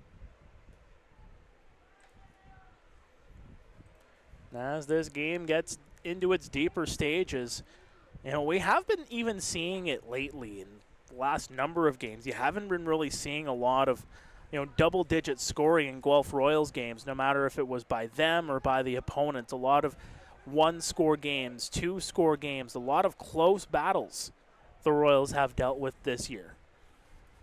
Looks like Alvarado's going down to get loose. That one's going to get through. Castro, base hit. Circling around, coming in to score is going to be J.D. Williams. Sliding into third safely is Blake Simpson. And getting over to second base is Andy Leader. It's 3-1 Guelph. The Leader, the single and the RBI. He advances to second on the throw. A hot shot goes right through Castro, and here comes Sam Green again.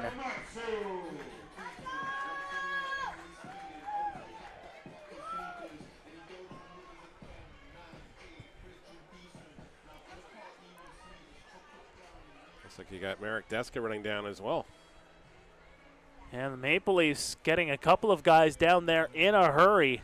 Castro running into some trouble here in the fourth.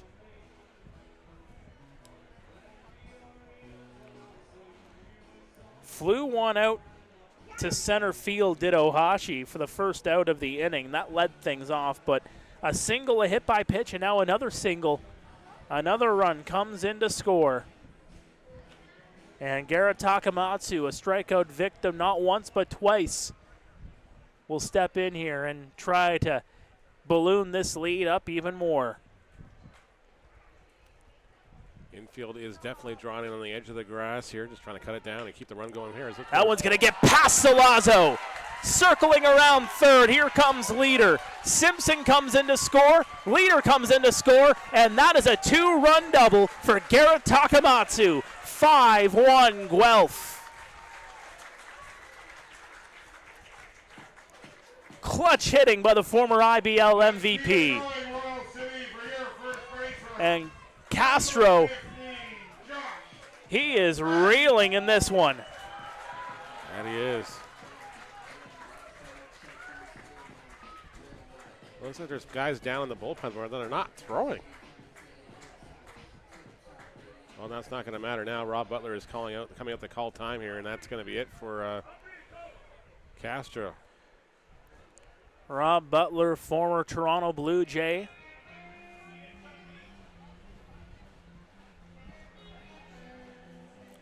Will come in, signal for the bullpen. A new pitcher comes into the ball game. Angel Castro's night is over. It's 5-1 Guelph. We're going to come back after this and find out who the new pitcher is. Don't go anywhere. This is Guelph Royals TV.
Welcome back to Guelph Royals TV. Call to the bullpen here for Wilhennis Alvarado. His first relief appearance of the season, of course, has started 8 games this year for the Toronto Maple Leafs as they, in a very big hurry, trying to get control of this one here yet again, down by 4.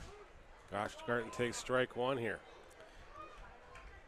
Didn't look like Garton liked that one too much, but Angel Castro goes 3 1/3, gives up 5 runs on 6 hits, struck out 6 and walked 3. Still responsible for Garrett Takamatsu at second base as well. There's a swing and a miss for a strike.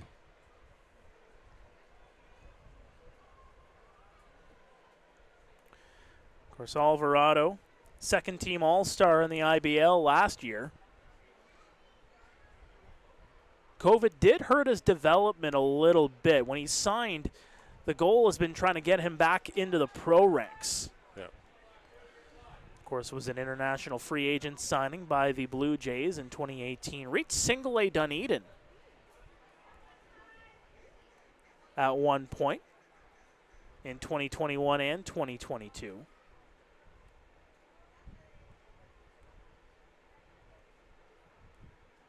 The delivery to Garton. Chialtis gets in front of it.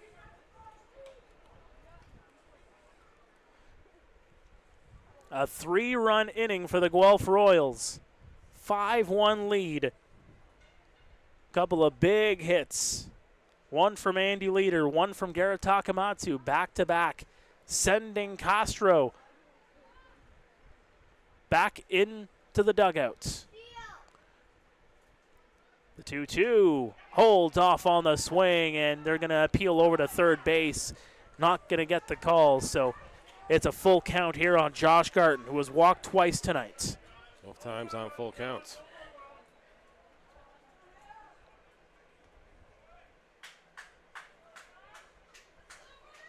Fans getting loud here for the Guelph Royals. Hoping Garton Mania runs wild. That one downstairs, and for the 3rd time tonight, Josh Garton reaches base on the free pass. Gonna bring up Ethan Hammond, who's got a pair of singles in the contest. Didn't look like Alvarado got a lot of warm-up pitches down there, so he's probably just still trying to get the feel of the baseball here tonight. All right, the Venezuelan, as mentioned, his 9th appearance on the year. First relief appearance on the season. He's 0-5 on the year. An 8.55 ERA. It's 24 strikeouts to 12 walks. And that one gets at the knees of Ethan Hammond for a strike. Of course, you could make it walk number 13 issued there for Josh Garton.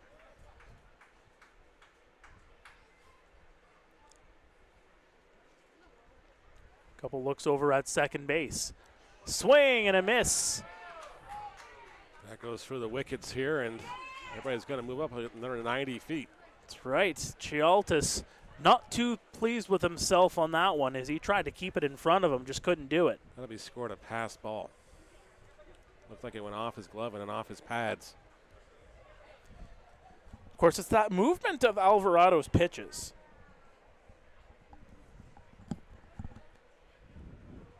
Pro caliber pitcher on the mound. Chopper is going to go down the first baseline, foul.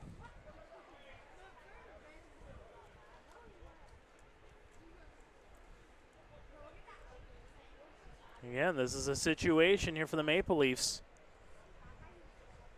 Seems like another couple of bodies are going down to the Maple Leafs bullpen.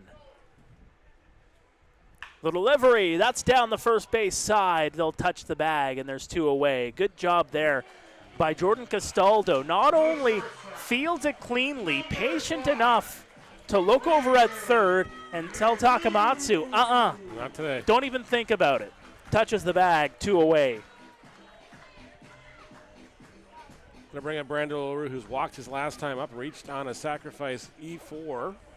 That's a good breakup there by the Maple Leafs. Again, the first out was all the way back in the number 9 spot for Ohashi.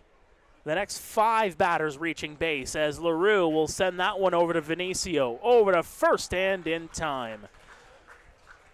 So they'll strand a pair of runners, but 3 more come across for the Guelph Royals, who have taken a 5-1 lead over the Toronto Maple Leafs. Stay with us. This is Guelph Royals TV.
Some lucky fans getting some autographs down there at field level. Gary Takamatsu coming in there and obliging some of the youngsters. Right here on the front of the camera. I think he knew exactly what he was doing. He works the camera. He knew it was there. I'm going to have to razz him about that later. Welcome back to Guelph Royals TV. Mark It's Perry. not the Takamatsu camera, Garrett. Share it for everybody. Can we have a Taka cam? We probably could. We probably could. I'm sure he'd like it. I'm sure Sean Fuller would be like, oh, there goes my budget again. Well, yeah, because you need the 4K HD TV for him. You got to make sure it's top of the line for him. It's got to be nothing but the best there. Yeah. Exactly. It's like calling for a rider whenever you're having to do a show at a stadium. Yep.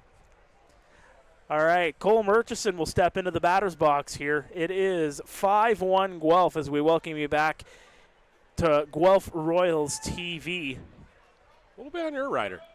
Sorry? What would be on your rider? That one's downstairs. To be honest, I would go Skittles, but only orange Skittles. Okay.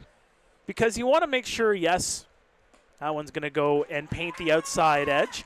Because you want to make sure, yes, you're going to get a rider. You want to get what you want, but you want to make sure that the ones that are putting on the show are paying attention. Yep. If you have one single non-orange Skittle in there. Yeah, I'm done. I'm walking out. Yeah, I'm out. I'm out. Bye. Yeah. I have a high standard. And maybe some iced tea, too. Iced tea would be a good idea. Yeah. And a couple packs of Fisherman's Friends. Got to make sure the voice is loose. Yep. The 2-1 downstairs under the knees of Murchison. 3-1. What about you? Definitely cold drinks in the fridge. So like water, Gatorades. Get a couple of wobbly pops in there. Yeah, maybe later. Yeah. Well, yeah, you got to get it for after the show. Yeah. And that one paints the outside. And Murchison did not like that one. He did not. Well, whenever you're doing a rider, it's not only for before the show. You want to make sure you pile up a little bit extra to bring back on the tour bus. This is true. The 3-2 swing and goes off the mask of the home plate umpire, Denyon Newell. So he's going to take a moment here. Dust off home plate. Hey, you got a couple of microwave goods to put into the fridge in the tour bus. Those tours can be long. They can be.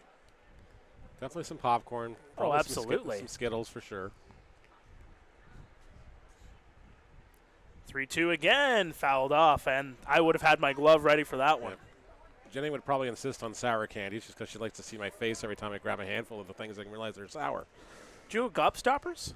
I don't know. Maybe. Oh, you know what? Fruit Gushers. There you go. All day.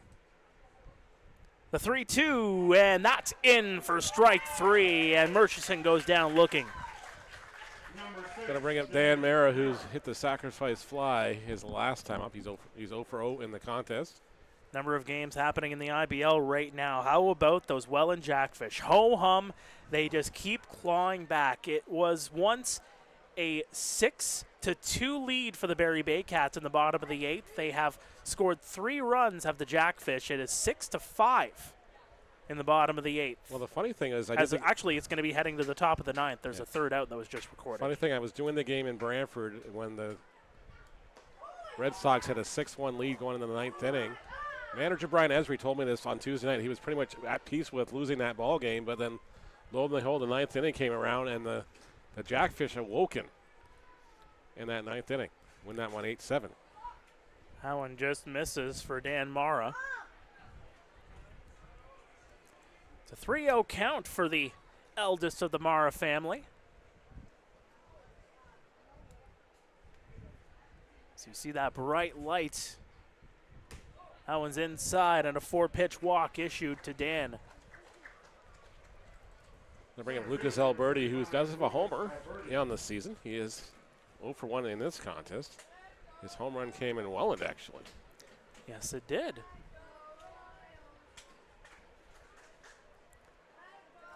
Fans in front of us trying to get a Let's Go Royals chant going.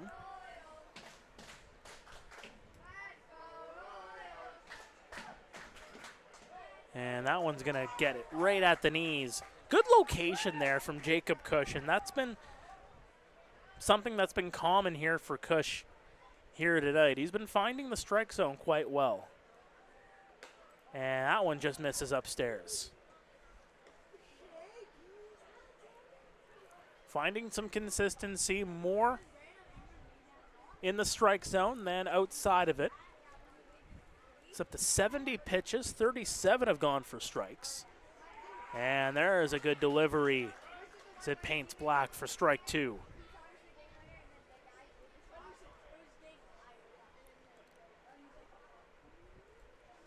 Alberti again, just hitting 174 on the year.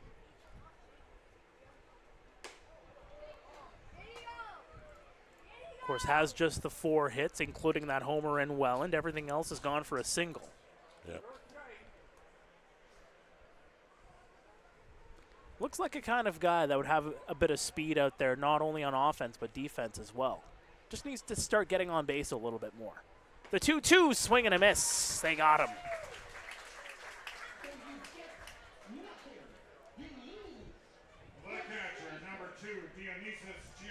And that is strikeout number 6 on the evening for Jacob Cush, who continues to roll.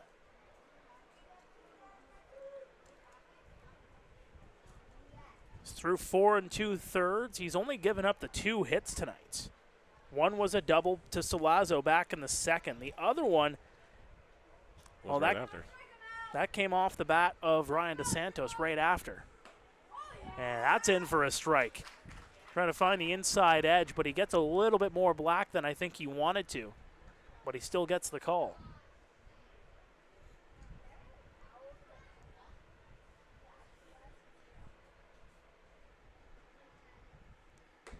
That one goes high and outside for a 1-1 count. Again, one of the best pitchers in the IBL this season has been Jacob Cush.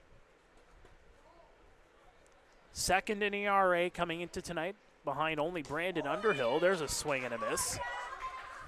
His 1.80 ERA only eclipsed by Underhill's 1.45. Of course, Cush and Underhill, the only ones underneath a 2 spot in the ERA category among qualifying pitchers. A couple guys' ERAs are definitely going to get bumped up a little bit tonight. It's from the Cardinals side anyways. That one just missing outside.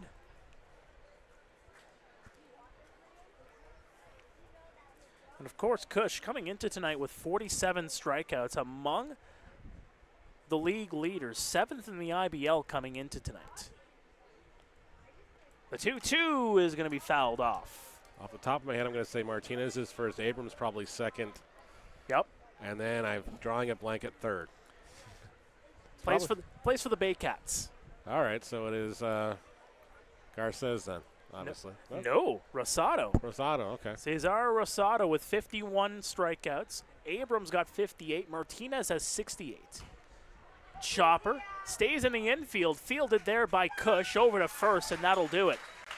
They'll strand a runner. It remains 5-1 Royals as we go to break. Stay with us. This is Guelph Royals TV.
Welcome back to Guelph Royals TV. Mark Perry, Neil Srivastava here in the broadcast booth at Hastings Stadium. 5-1 Guelph. And Neil, what do we got outside of the confines of Hastings Stadium here tonight? Rawlings out of town scoreboard once again at the top of the ninth inning in Welland. The Jackfish holding on to that 6-5 lead. Top of the seventh inning in Chatham-Kent. The Barnstormers up 8-4 on the Cardinals. London Majors in Labatt Park leading the Brantford Red Sox. Top of the fifth inning, 4-1. So we're going to go now to you in the chat room as Evan Ash is in the batter's box, takes one outside, 1-1. We had the conversation just a moment ago on what would be on our riders. What would be on your rider? Could be Skittles, could be chocolate, could be anything. Respond in there. Maybe we'll give our favorite one a prize of their choosing. Or our choosing. Our choosing, If it's yes. their choosing, they're going to pick a car every time. Exactly. It's going to be a brand new car. The 1-2 holds off on the swing. Peel said he No, went around. he appealed. That's right. So that's a third strike and a strikeout for Wilhennis Alvarado. The third baseman. Going to bring Ohashi up to the plate. He's been hit by a pitch the first time up and flew up to center field in the fourth. I didn't think Evan Ash went around on that one. Didn't look like it from our angle, but Preston Hughes down at first base with the call down there. Said he did. of course has a little bit of a better angle, is able to kind of see the swing a little bit more from where he is down the first base line. Ryoshei Ohashi takes one outside for ball one.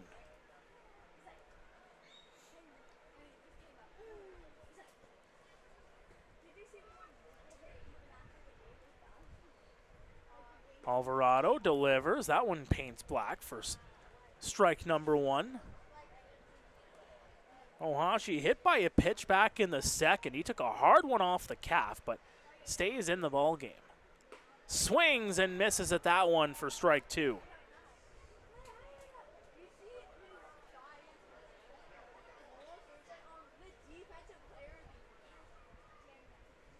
course, Alvarado, don't underestimate his kind of strikeout power. The 1-2 inside.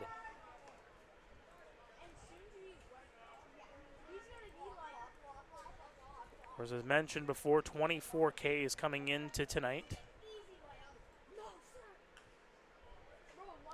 Of course, Castro was leading the team with 30 coming into this ball game. Leaves the game with 6 Ks. Alvarado had 49 strikeouts a year ago. Here comes the 2-2. Chopper by Ohashi. Fielded by Vinicio. Quickly over to first and in time. Preston Hughes not making too many fans here at Hastings Stadium as he calls out Ohashi down the line. A bang play at first. They don't have the option of video replay in this league at this point, so Hughes' call will stand.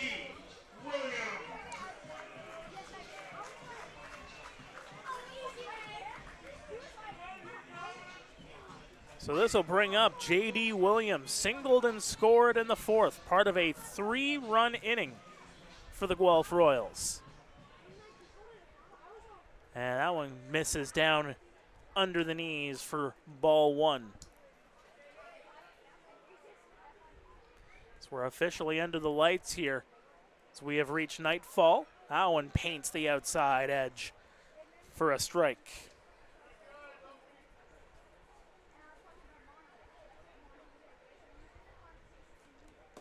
Alvarado starting to settle in here a bit. That one goes outside. Looked like Gialtis may have snow coned that last pitch.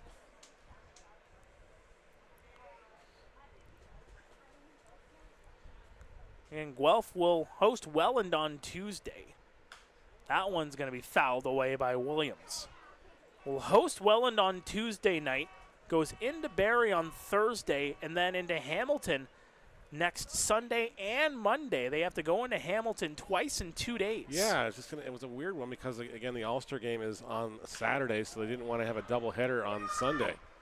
Williams kind of stretched out for that hit, got it over to second base. Dan Mara throws him out, and that's a 1-2-3 inning, much needed by the Maple Leafs. We'll be back after this. Don't go anywhere. This is Guelph Royals TV.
Welcome back to Guelph Royals TV. 78 pitches for Jacob Cush as he has gone through 5. Heading into the 6th, he has a 5-1 cushion. Pardon the pun. I like what you did there. I like it. Be faced with the top of the order here in the 6th inning. Castaldo, Vinicio, and Marcus Connect due up in the inning. Castaldo uncharacteristically has not reached base in this one. And he also has a pair of strikeouts to begin his at-bat here. Absolutely. You know, a guy that, again, just tends to reach base more often than not. I believe he has a walk in 8 straight ball games. Actually, in 10 straight, I should say. 10 straight, yeah. Which leads the IBL in that category. 22 walks issued to him. Takes ball 1 there. Of course, tends to be pretty characteristic of Jordan Castaldo, among the league leaders in the IBL when it comes to walks many, many years running. Mostly in part because where he sets up on the plate here, they're almost challenging guys to hit him. Swings at that one and misses. He had a big cut on that one, but he missed. Goes underneath the baseball for strike number 1. And hitting 281 on the year. Yeah, think about some of those totals over the years. As he takes one for a 2-1 count. 43 walks last season, 38 in 2022, 30 in 2021, 42 back in 2019 as a member of the Bay Cats. Swings at that one and misses for strike number 2.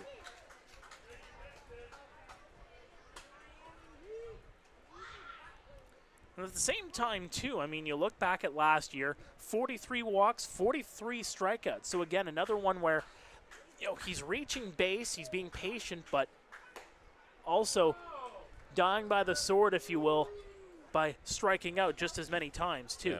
But you look at his track record over the years as well, you haven't seen that even base on balls to strikeout ratios. You have been seeing more walks to strikeouts. The 3-2 well outside, and there's a walk issued. The 11th straight game where Jordan Castaldo has reached on a base on balls. Did we just will that into existence? I think we did, partner. Man, that broadcaster jinx is real. As much as you say it's not. I don't think it is. I could say perfect game up here in the 6th inning. True. And I don't think it would interrupt anything. No. It's not like we can go out there and pitch it ourselves, so come on. We just get to describe the play. We don't get to actually do it ourselves.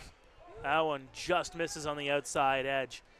Of course, then you have teams that look more at analytics and, you know, young guys coming in. Of course, then you have a Paul Skeens who gets pulled after 7 no-hit innings the other night. Yeah. Yeah, I believe only gave up the 1 walk in that one for the Pittsburgh Pirates. Of course, a rookie starting as the National League starter for the Major League Baseball All-Star game coming up. Final in from Chatham Kent. The Barnstormers sweep the doubleheader. They win the second game 8-4. So the Hamilton Cardinals are now officially reeling. And now losers of 3 straight games. That one just misses outside. Yeah, Hamilton now at 11-13 on the year.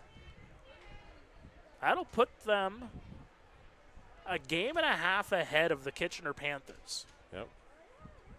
The 2-1 fielded by Simpson. Over to second, over to first, and in time.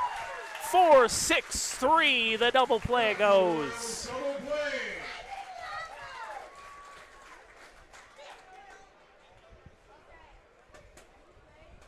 A great turn there by Blake Stewart. Or Blake Simpson, sorry. It's been a while for him. Yeah, it's all right.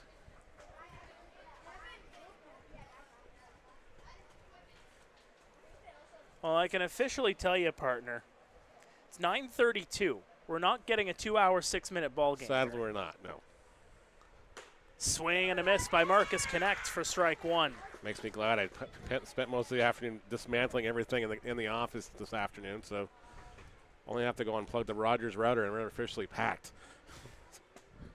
Next Monday you move? Monday morning we move, 9 a.m. That one's fouled off by Connect. And I'm not going to take credit for half of this stuff. Jenny did most of it. Well, I mean, you're too busy at ballparks. Yep. Yeah, of course, I'll be in Kitchener tomorrow. Weather pending, of course. Baycats will be in Kitchener to take on the Panthers. Of course, the Baycats in it with the Welland Jackfish tonight. I'm in Hamilton, where the London Majors are supposed to be coming into town, and of course, it's weather permitting as well.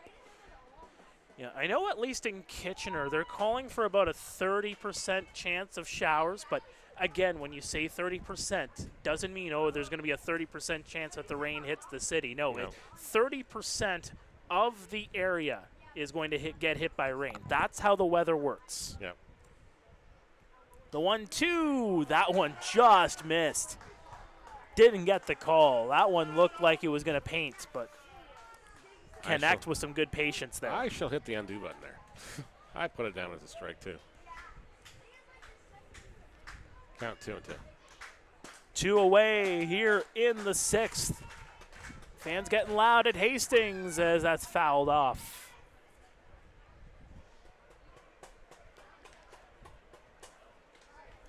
Of course, Toronto, as mentioned, will do their usual Sunday afternoon at Christie Pitts against the Brantford Red Sox.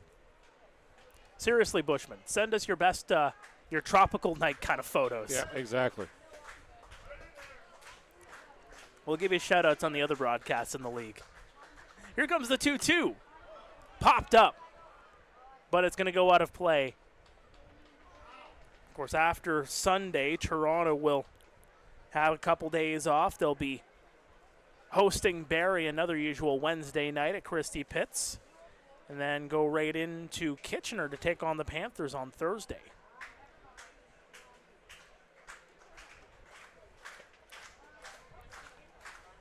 Still 2-2 here on Marcus Connect. The delivery, that one just missing on the outside. Final score in from Welland. The Jackfish do lose that ball game.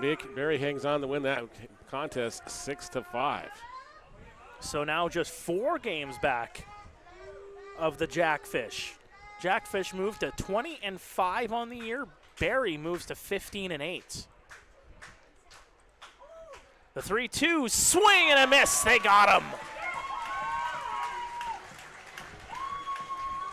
The Royals get out of the inning. It's 5-1 home side. We'll be back after this. This is Guelph Royals TV.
Welcome back to Guelph Royals TV. Mark Perry, Neil Srivastava here. It is the bottom of the sixth. The Guelph Royals 5, the Toronto Maple Leafs 1.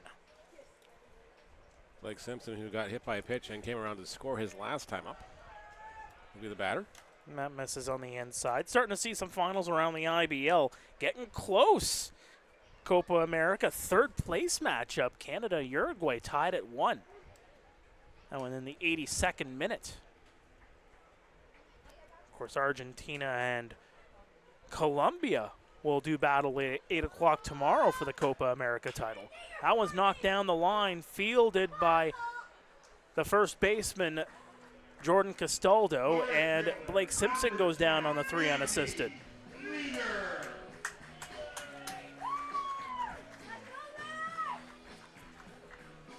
This will bring up Andy Leader. Pair of hits here tonight, single and a home run. Hoping it's Andy Leader breakout night. Much needed. Again, hitless in the last number of games. 5 straight to be exact. Now we'll step in against Alvarado. Angel Castro started this game for the Maple Leafs, went 3 1/3, struck out 6, gave up 5 runs, all of them earned. There's a strike on the outside.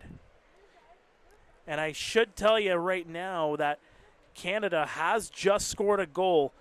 Jonathan David in the 80th minute makes it 2-1 Canada. That's a swing and a miss. So Canada on their way to a third place finish if they can hold on against Uruguay. That'll be their highest finished in quite some time, if ever, actually. Well, it's their first time at the Copas, so. Yep. The 1-2 holding off on the swing there was Andy Leader.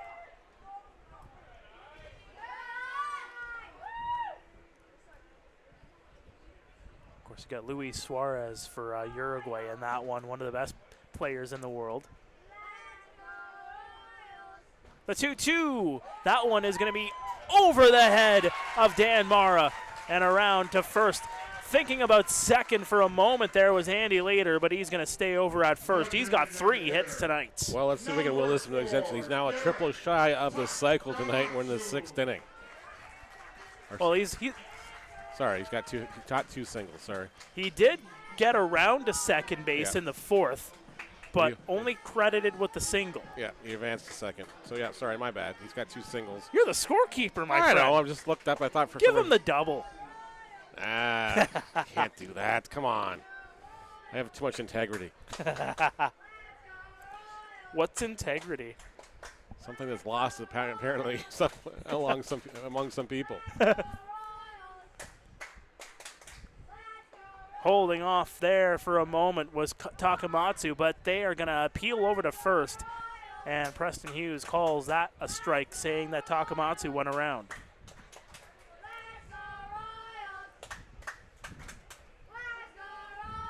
Got a Let's Go Royals chant happening here right in front of us. Again, still a number of fans in attendance. Takamatsu over to Vinicio, over to second, over to first, and they will get the double play to get out of the inning. So Andy Leader reaches on a single. It's erased, but it remains 5-1 Guelph over the Maple Leafs of Toronto. We'll be back after this. This is Guelph Royals TV.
Welcome back to Guelph Royals TV. Mark Perry, Neil Srivastawa. We head into the 7th inning.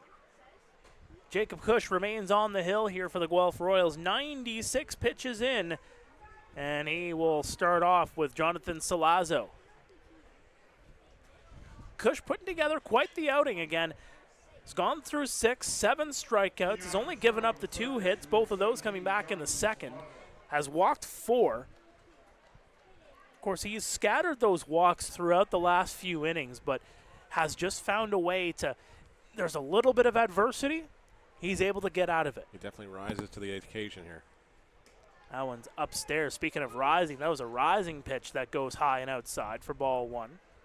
Salazzo is 1 for 2 in the contest, the only run scored for the Maple Leafs in the second inning as well. And that one just missing. Just above the biceps there of Salazzo.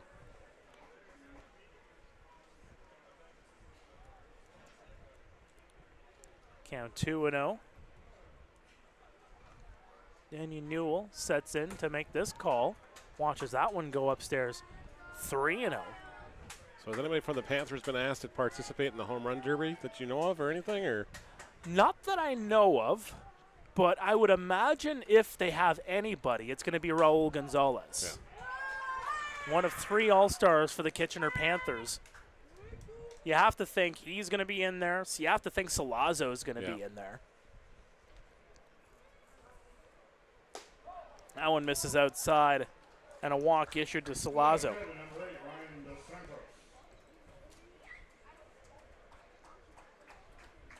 I mean, Steve Moretto for Welland, you'll probably see him in that home run derby. I'm trying to figure out the structure. You're going to have, similar to the Major League Baseball All-Star Game, you're going to have 8 guys going. Yeah, I would think so.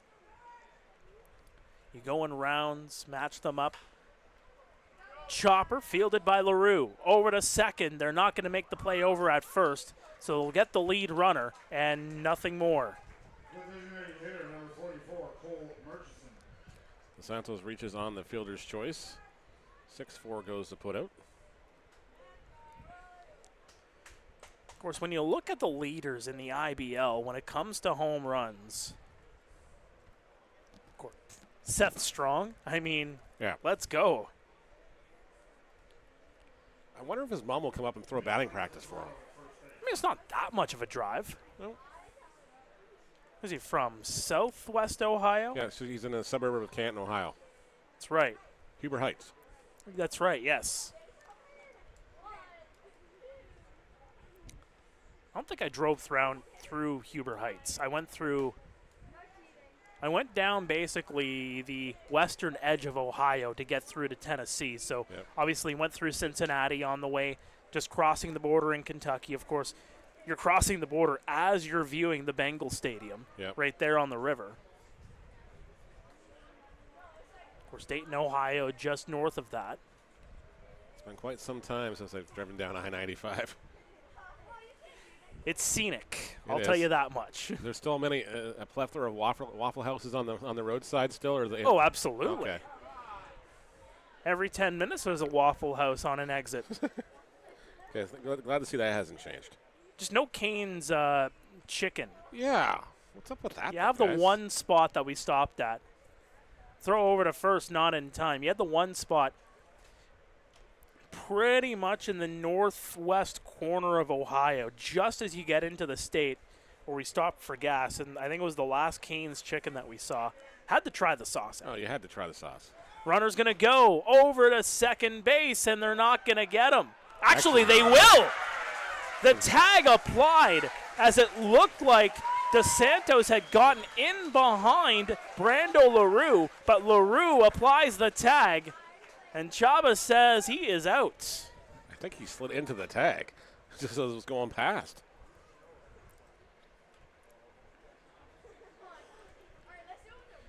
It looked like the throw from Ash might have been a bit low and a little bit late because of the jump that DeSantos got. But just the way Ash was able to get that off, I think if he goes with a little bit more of a higher arch, that one is going to be called safe. Yeah. But just a dart to second base on that one. The 2-1 is going to be fouled off here by Murchison. So the first two runners reach for the Maple Leafs here in the 7th. The first two runners retired on a broken up 6-4 double play, and then DeSantos getting tagged out, caught stealing. And here comes the 2-2 from Cush. That one just missing upstairs. Cush over the century mark now when it comes to pitches. That 107. 108 comes in, and Murchison will be walked. Fans didn't like that one. I think Jacob Cush not too thrilled with that call. He thought he painted the outside. Going to bring up Dan Mara now, the second baseman. Walked and has a sacrifice fly with the RBI for the only run for the Maple Leafs so far.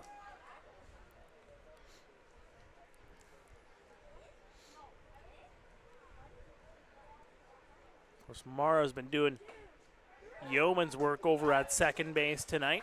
He's made a couple of good plays. So he takes for strike one.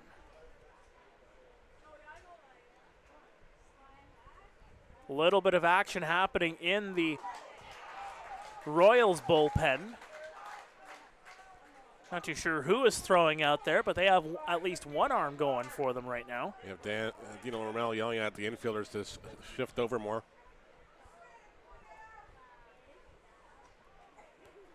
More traditional depth, pretty much at the edge of the grass of the outfield of the second baseman and the shortstop.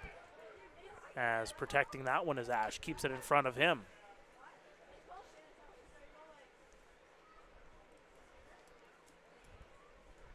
Time will tell if the Royals are going to get another catcher. Of course, Ash and J.D. Rosario, who have been doing the catching duties, will be returning to school very shortly, too. So I think I have to get another catcher into the fold. Time is of the essence indeed. Just a couple of weeks before the signing deadline here in the IBL. 16 days. I'm going to put my phone on mute as of 9 o'clock that night, though. It'll be a busy one. Well, it was quite busy last year. Last year it was like 11:55. I figured, okay, I can go to bed. And George Halim made 3 more moves. 3 of how many did he make? He basically turned over the entire team a season ago. Yep. Full count here on Dan Mara. Looks like it's Yuki Narita getting loose down there. Narita Mania. Saw the shirt. Big fan of that thing. And Mania is running wild throughout the organization. The 3-2. And that just misses. And Mara is issued the free pass. 3 walks issued by Jacob Cush. And here comes Dino. Cush knows his number is probably up here. Narita, not like it was on Tuesday night where he got warmed up and got told to go quietly back into the bushes back out there. Homer Simpson style. Where's Darryl Strawberry when you need him? Darryl. They're human, Yeah. okay? Yeah. They have feelings, Neil. I know.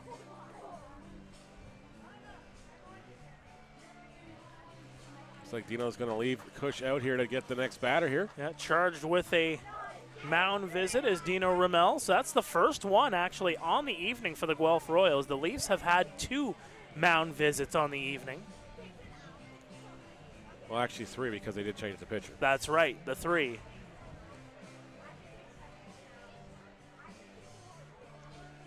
So here comes Lucas Alberti, 0 for 2 tonight.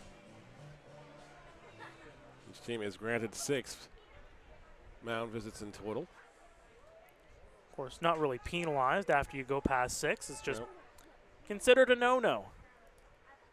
Fouls that one off. Hits the backstop in behind home plate. Which reminds me, I got to update the spreadsheet and update the graphics on the average game length this week sometime too.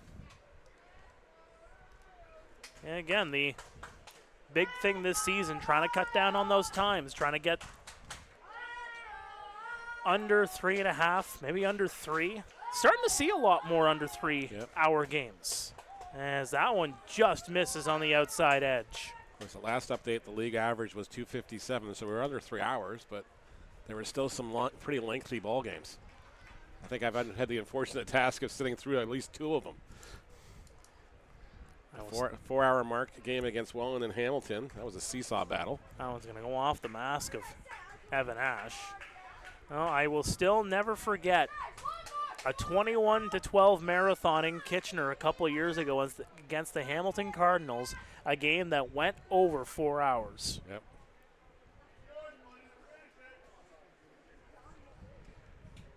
One-two to the count here in Alberti. Trying to get into stretch time by the Guelph Royals. Runners on first and second. It's going to be fielded here by LaRue. Over to second, and they will get the outs. Alberti will reach on the fielder's choice, but we are through the top of the 7th. It's stretch time here at Hastings. Stay with us. It's 5-1 Guelph. This is Guelph Royals TV. Hardline drive up the middle. Whoa! Lindor out of nowhere. How did he do that? That Lindor can play. I don't know about that hair. And don't get me started on those gloves. I don't know. I kind of like it. It's time for a revolution. The Rev 1X by Rollins.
Welcome back to Guelph Royals TV. Mark Perry, Neil Srivastava here in the broadcast booth at Hastings Stadium, where the Guelph Royals continue to lead it by a score of 5-1. They had 3 runs scored in the 4th to balloon their lead to 5.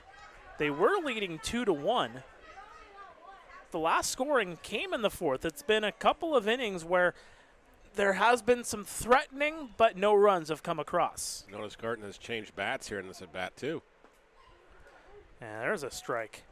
Looks like he's gone back to the Blue Rebel special.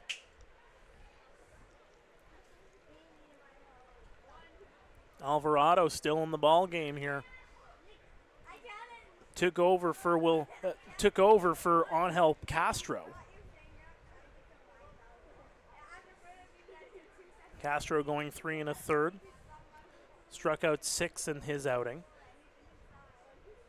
The 2-1 delivered. Swing and a miss. Of course, a quick soccer update. Copa America third place matchup has gone to penalty kicks Canada-Uruguay tied at 2. Ishmael Kone and Jonathan David scoring for Canada. That one's sent over to Dan Mara, over to first and in time.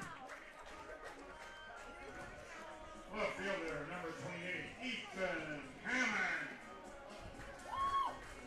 So the new bat doesn't work out for Josh Garton on this occasion, but he does make some contact. One away here at the bottom of the 7th.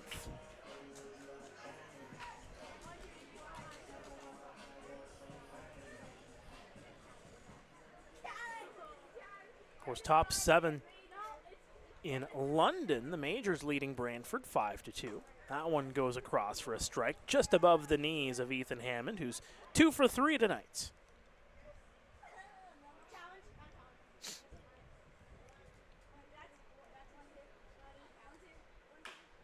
Chopper. Vinicio makes a big play over to first in time. And that's the fielding prowess of Jose Vinicio. It's a chopper. It's a slow chopper, if you will. Vinicio has to wait out patiently for that one. Gets it over cleanly over to first in a hurry to get the out. And he makes it look so smooth out there. So 2 away for Brando LaRue.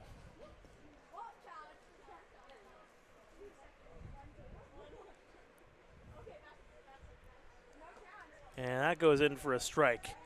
As Alvarado has officially gone the same length as Angel Castro, 3 1/3. Hasn't really had to rely on the strikeouts. Has been able to get the defense going for him. Only the 1 error charged to the Maple Leafs. No, now with the 46 errors on the season. Holds off on the swing, but it goes across for a strike. Of course, that 1 error charged earlier on in this game. On the sacrifice bunt. That's right. It was LaRue that was the batter back in the 2nd. It was Dan Mara who got charged with it.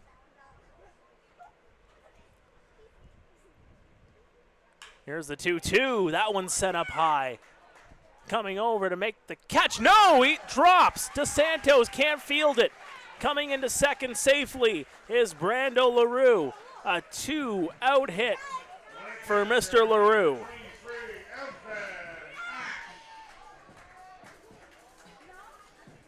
So he'll be credited with the double.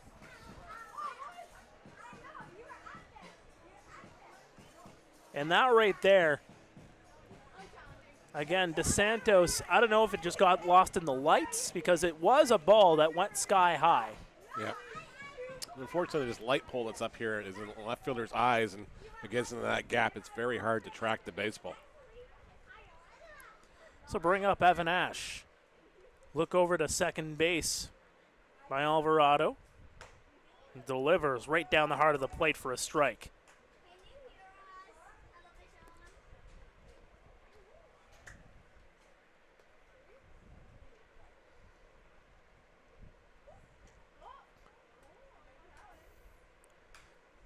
Fouled off.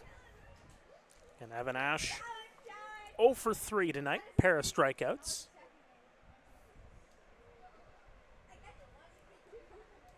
Never really liked that stutter step. No. 0-2 count here on Ash, the catcher. Trying to stay alive here. Well outside, 1-2.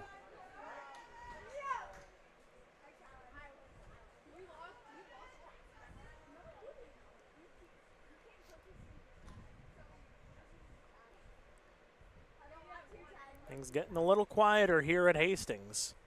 Still the Royals lead at 5-1. Delivered into left center, and coming over to make the catch is Lucas Alberti. That will retire the side. It remains 5-1 Guelph as we head to the 8th here at Hastings. This is Guelph Royals TV.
Welcome back to Guelph Royals TV. Heading here to the top half of the 8th. The call to the bullpen brought to you by Lucky Belly Food. Brandon Deans comes into the ball game here for the Guelph Royals, making his 9th appearance of the season. Deans looking to just do some mop-up duty here, keep the score at the 5-1 lead for the Royals. It has that .964 ERA. Has done well in his last 2 appearances. Has settled down in the month of July. Roughed up a little bit against the Maple Leafs in the 2 appearances against them, though. That's right. That 15-12 victory, he was roughed up, went an inning and a third, gave up 4 earned runs, 5 runs overall on 4 hits. Including the grand slam to Castaldo. Yes, indeed.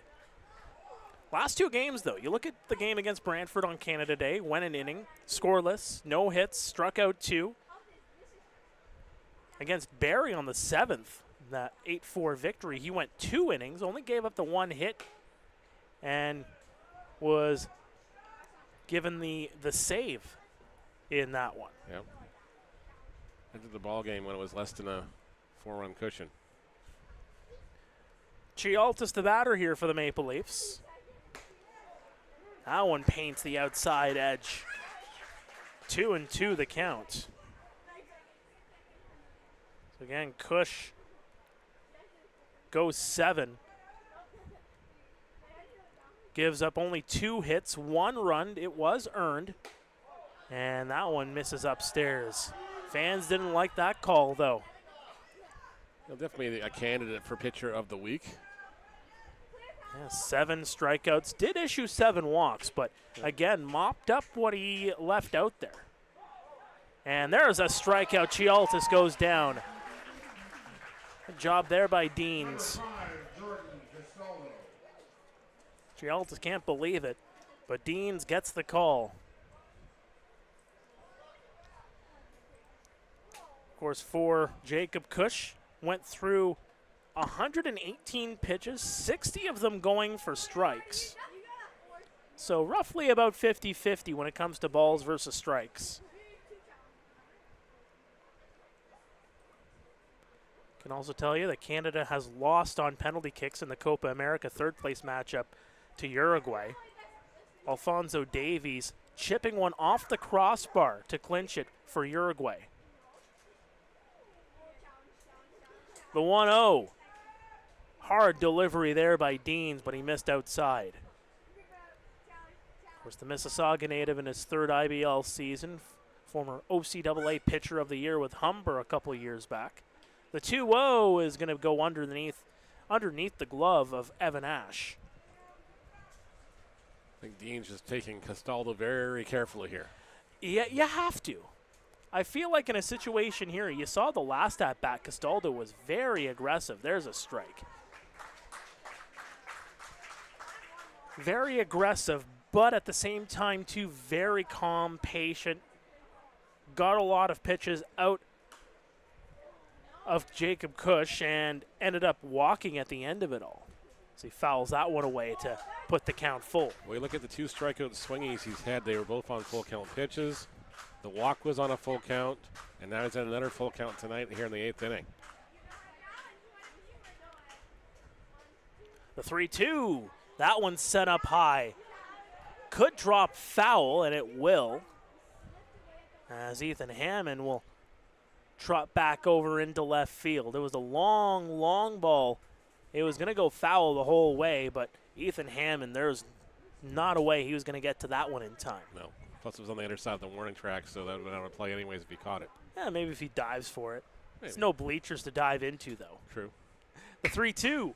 That one's set up over to Hammond. That one's going to go all the way back, and it is going to go off the wall. Castaldo comes around to second base. That's a stand-up double with 1 away for Jordan Castaldo.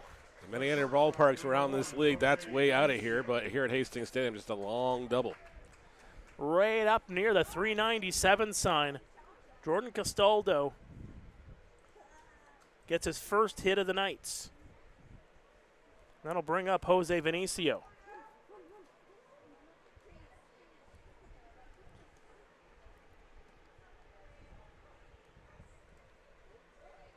0 for 3 here in this game.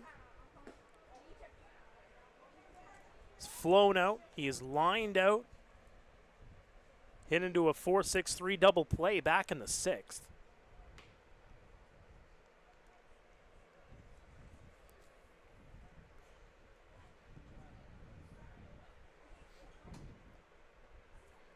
Deans will get the sign, and again, being a little bit patient here.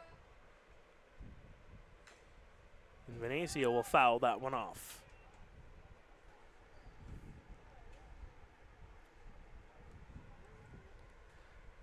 Again, if you're just joining us, the Guelph Royals took a 1-0 lead on a home run from Andy Leader. Toronto ties it in the second. Guelph retakes the lead in the second, 2-1. A 3-run inning in the fourth for the Royals put them up 5-1. That's where we stand right now as Jose Venezia swings through that one for a strike. A 1-2 count.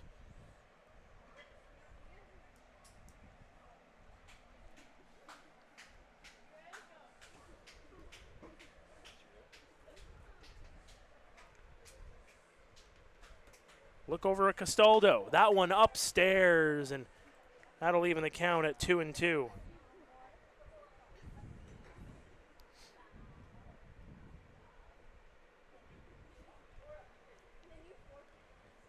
Again, you said, Neil, this is mop-up duty here for Brandon Deans. Looking for the out as that one goes well inside. Castaldo will stay at second.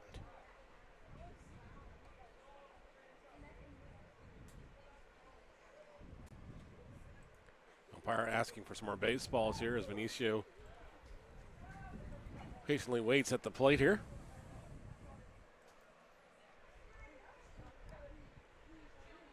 And Denny Newell comes back into position here, the home plate umpire. The full count here on Venezia with one away. The delivery inside, and Venezia will take the walk. And Brandon Deans, after striking out Chialtas, has gotten the next two batters aboard, and Marcus Connect will come in with an opportunity to possibly bring it to within one with one swing of the bat. No question. Connect coming up. Castaldo on deck now. Not the part of the order you want coming up with any base runners whatsoever on the base pass. Again, you get that cushion. This is the opportunity the Maple Leafs have been knocking on the door for here. The delivery, and that will get in there for a strike. If you're the Maple Leafs, this is the time to strike. If you can't get within striking distance here, that's a long climb. Back in the ninth inning. Yes, indeed.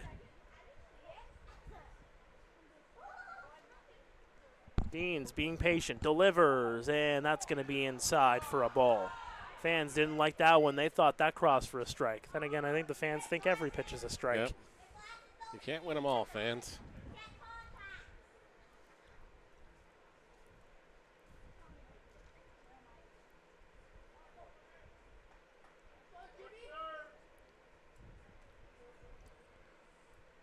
The 1-1. That one's sent up high.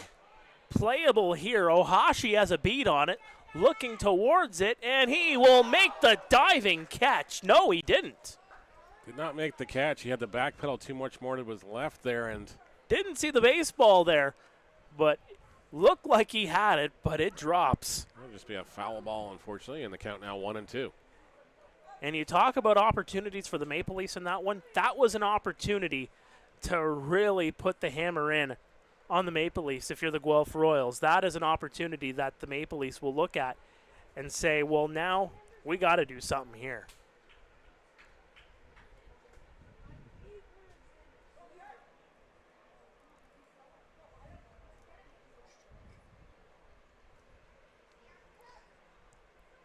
All that for a 1-2 count here on Connect. Venezia on first, Castaldo on second. And that one's right down the heart of the plate for strike three. Deans gets the punch out for the second out of the inning. Connect going back to the dugout. Deans is not out of the woodwork yet here. Not by a long shot. As Salazzo comes to the plate now. And Salazzo, 9 homers on the year. Has just the 1 double. So again, that's 10 extra base hits for Salazzo this year out of the 29 hits he's garnered. So knows how to put the ball in play, does Mr. Salazzo. Watches that one go upstairs for a ball. 16 RBI on the year. Tied for second with his teammate DeSantos on the team. Castaldo has 20 RBIs this year coming into tonight. And that one's right at the knees for a strike.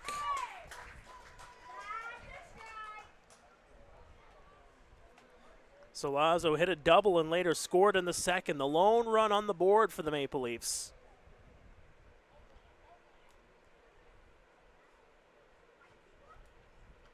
And there's a swing and a miss for a strike. A strike away for Brandon Deans, looking to get out of a jam here in the 8th.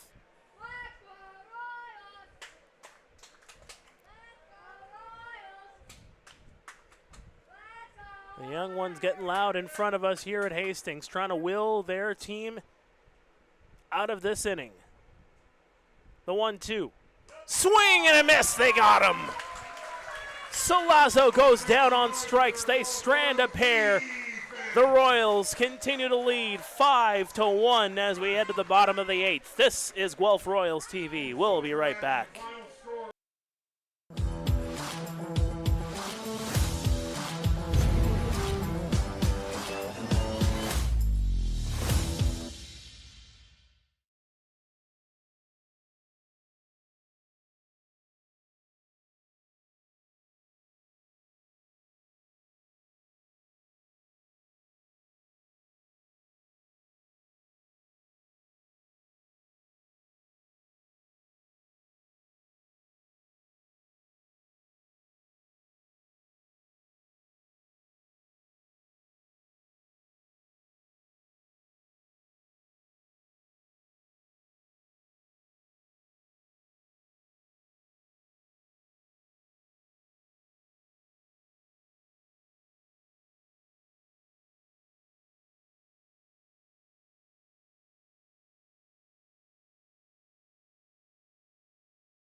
Welcome back to Guelph Royals TV. It is the bottom of the 8th inning.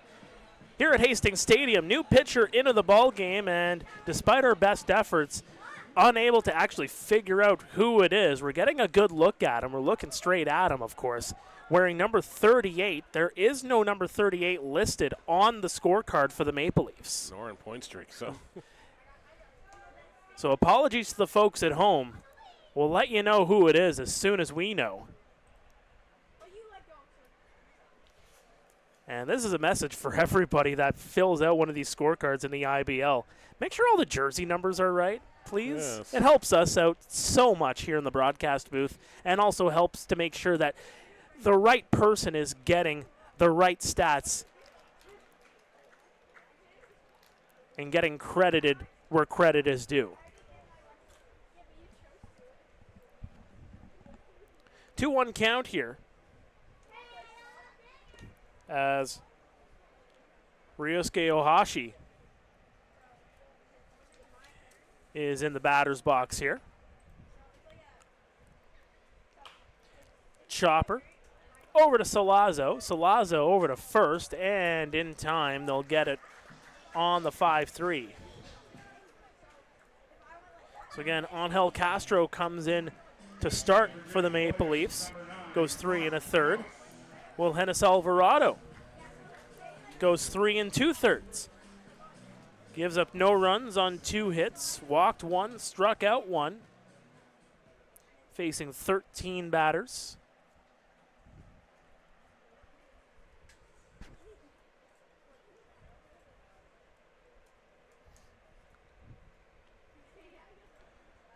The delivery, first pitch seen, and that one's get over the head. As the pinch hitter, Mark Nellis gets on board.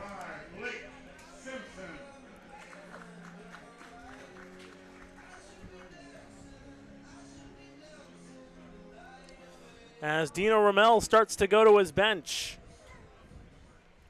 Mark Nellis pinch hitting for J.D. Williams. Jumps on the first pitch he sees for a single. Absolutely.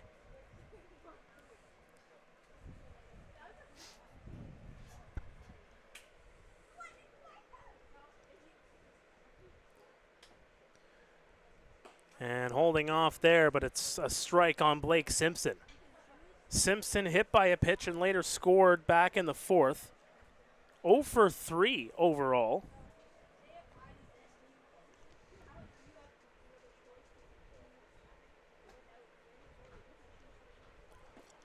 And that one's just going to miss outside for a ball. Evens the count at 1-1.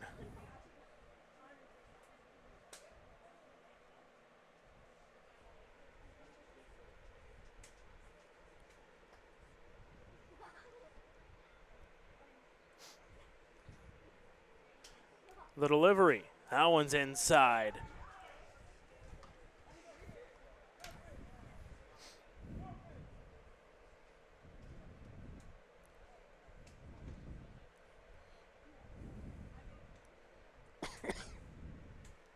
Jesus.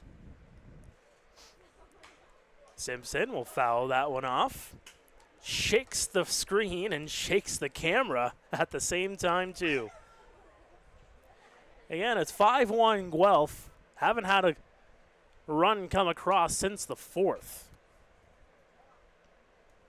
Of course, in the 4th inning, Angel Castro was pulled for Wilhenis Alvarado for the Maple Leafs. The 2-2, swing and a miss. Blake Simpson goes down on strikes, and there are 2 away. Fielder, number 10, Andy Leader.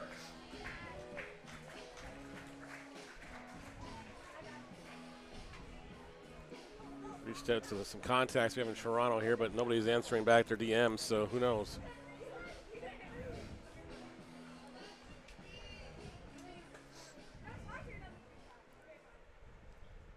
I put it in the point streak as Landon Leach for now until I'm told otherwise. All right, so if you're following along on point streak, Landon Leach Is our best guess. is our best guess. Put him in there, and Andy Leader steps into the batter's box for the 5th time tonight. Pair of singles and a home run. And that one's going to go off the glove of Ash. That's going to allow Nellis to advance the free 90. That'll be a pass ball. And a 2-0 count on leader.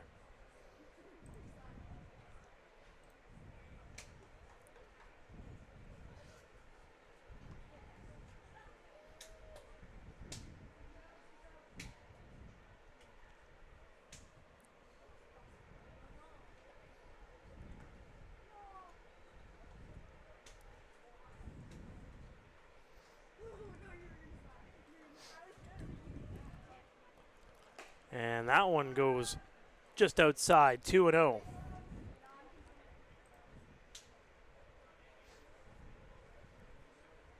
Actually, 3-0 on leader. Yes, indeed, 3-0. My apologies. The 3-0, and that goes just inside for a strike. Paints the inside edge.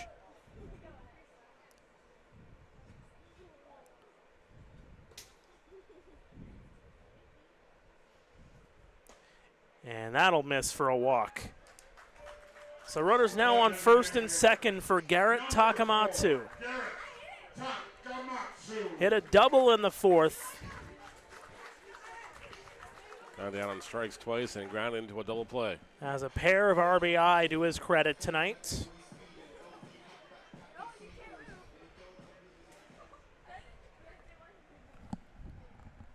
And our source is confirming that he thinks it's Landon Leach as well. Well, so about 99%. I'll go with that. Yeah. I'll roll those odds. I'll take the fall for that 1%. Are you a gambling man, Neil? Not usually, no. Half swing there by Takamatsu, but it is a strike. Although I did take $10 down in Carlos Verde's prediction for the Blue Jays win total. I had below 85, so I'm looking all right so far. I think you're doing all right. I think you're doing all right, partner. The 0-1 to Takamatsu. That one just misses downstairs. I do play hockey pools occasionally. You know, and I donate my $25 to my least favorite charity. Somebody else's wallet.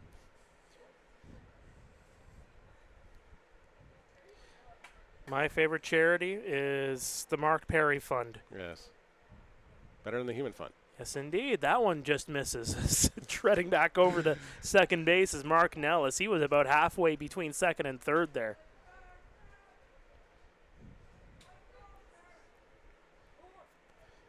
I'm going to have to find a new place for that Festivus pole this year. Jeez, darn, I don't know where I'm going to put it now.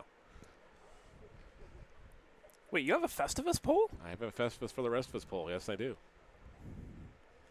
Well, I'm airing my grievances on Twitter right now. You go ahead. 2-2, swing and a miss. You go right ahead. It is Christmas in July, so why not? Exactly.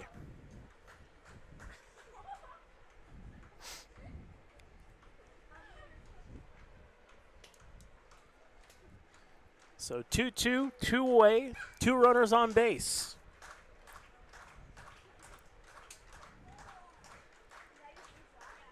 And Takamatsu will foul that one off. And the Royals host Welland on Tuesday night. It's a 7:30 first pitch. We'll have it for you here. I won't be here. You will. I will be here, yes. Yeah, I'll be doing Brantford and Kitchener. The 2-2. That one just misses. So is that a rainout or is that an actual schedule? That's a rare Tuesday night game. Yeah, that was the one you said that was a kind of a rare Tuesday. It was an odd Tuesday night game scheduled. A Sunday, Tuesday, and Thursday, all home games for Kitchener. Again, probably because of that All-Star game being on the weekend and everything else. They probably looked at the schedule and was like, yeah, we don't want to play home on Sunday. It's probably what it was. The 3-2 is going to miss, and the bases are loaded here for Josh Garton. Garton, who's walked 3 times in the contest, has grounded out 4-3 in the 7th inning. Number 15, Josh Garton. Sam Green coming out to have a conversation with his pitcher. Probably give the 4-1 on Garton. Don't push anything anywhere inside, whatever you do.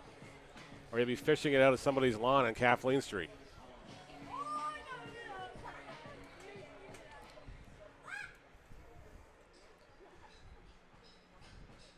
You know Garton's going to be hacking away. Oh, yeah. What do you think his approach is going to be here? Anything close to the strike zone, it's going to get a big swing on. We saw some good hits by Garton in batting practice earlier today.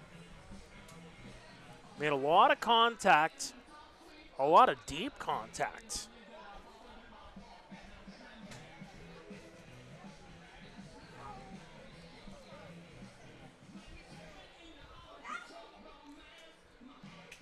And a guy that started off scorching hot this season for the Guelph Royals. Average has gone to .323. He's got 7 home runs. Takes one in for strike one. Doesn't have a homer since that game in Toronto. He had 2 homers in that one on June 19th. And then in the 5th inning, went and faked the bunt down. Yes. Just having some fun. And that one, Gialtis keeps it in front of him. And then to his credit, two pitches later, he beat out an infield single, so he was having a good night. I think so. Yeah, went 4 for 6 in that one. Pair of home runs, 5 RBI. Even stole a base in that one. The 1-1 just misses outside. Well, it seemed like everybody was trying to outdo everybody in that ball game. Well, when the scoreline gets up to 27 runs between the two teams. The 2-1, that one right at the knees for a strike. Maybe just above the knees.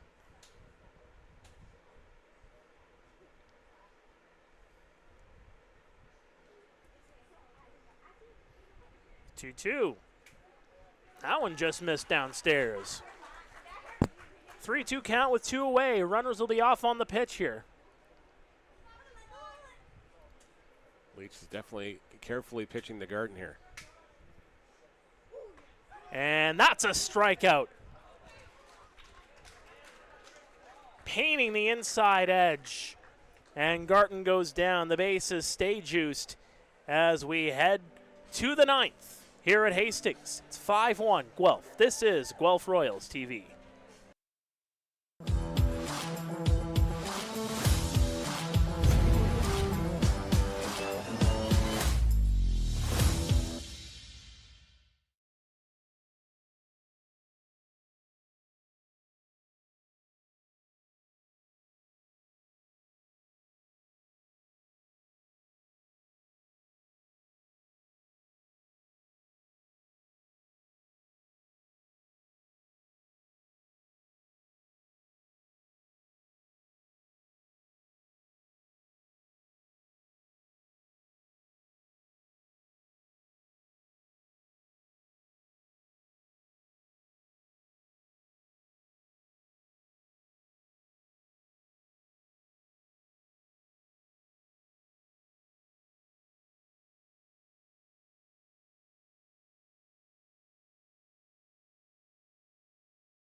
Welcome back to Guelph Royals TV. Mark Perry, Neil Srivastava here in the broadcast booth.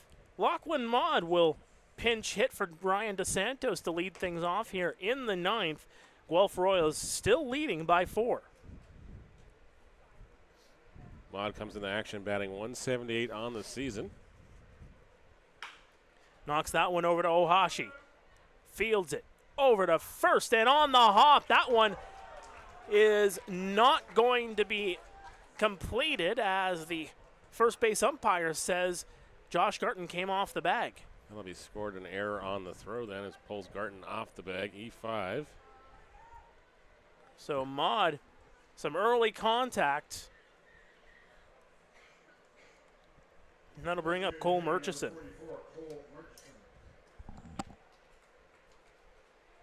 Murchison with a pair of strikeouts and a walk in the ball game. And that one just misses outside.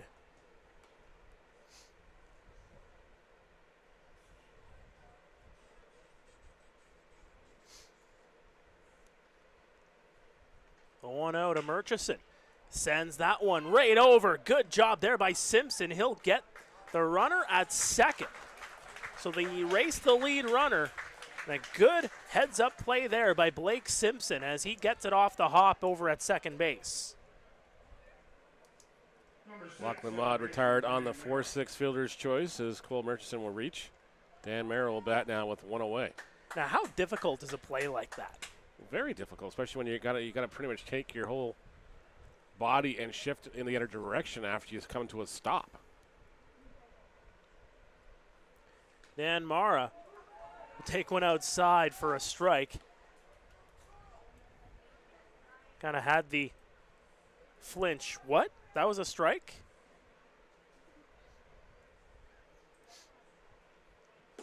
And that one just misses under the knees. Final in from London. The London Majors winning that ball game over the Brantford Red Sox 5-2. So we're the last game going in the Intercounty. That one upstairs. 2-1. Of course, London will improve to 16-9 on the season. Still a half game back of Barrie, I believe. That one's well inside on Mara. 3-1.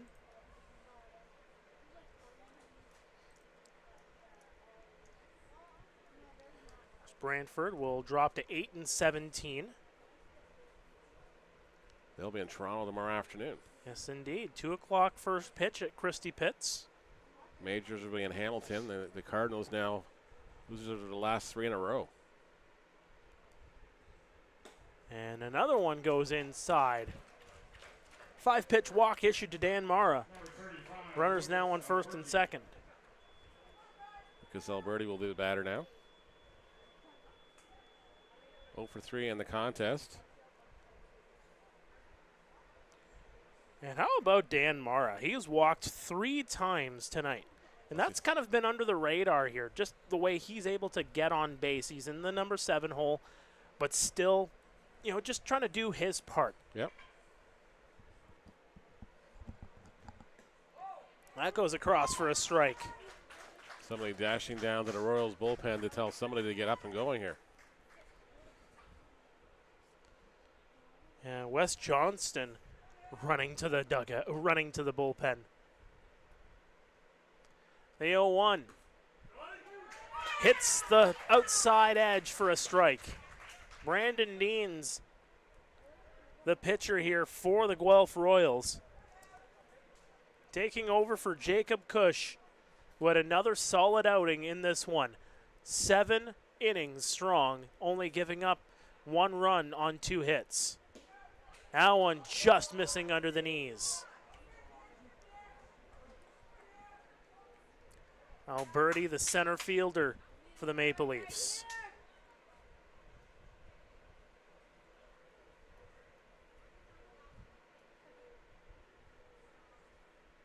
The delivery, swing and a miss. The Maple Leafs down to their final outs, and Dionysius Chialtis will step in to try and keep the Maple Leafs alive.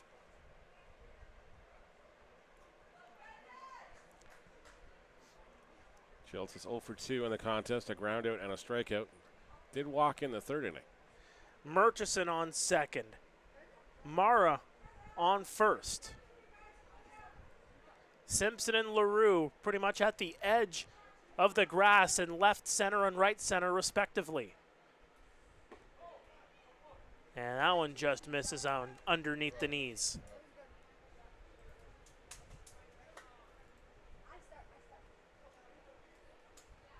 Outfield playing traditional.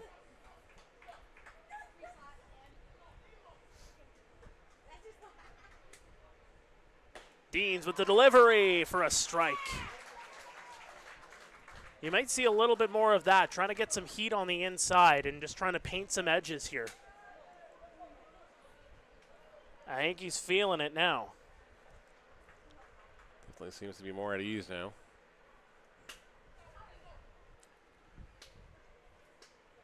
Check over to second. The 1-1 just misses outside. Well outside. If you're Deans, you definitely want this batter. You don't want to have to face Jordan Castaldo. With runners on board. Yeah, exactly. Can't retire him. Castaldo suddenly also becomes the tying run.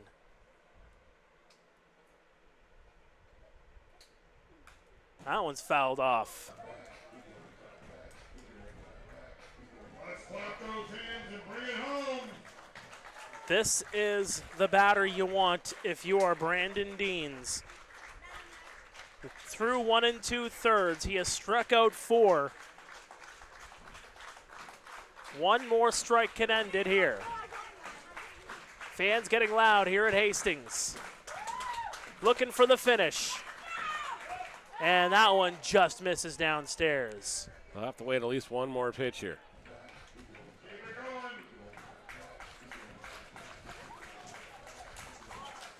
It's a full count with 2 away. The runners will be off.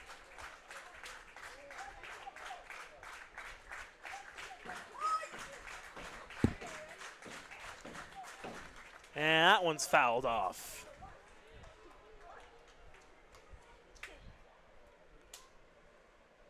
And glad you can join us on Guelph Royals TV. Mark Perry and Neil Srivastava here in the broadcast booth, here in the Royal City, in the shadow of Exhibition Park.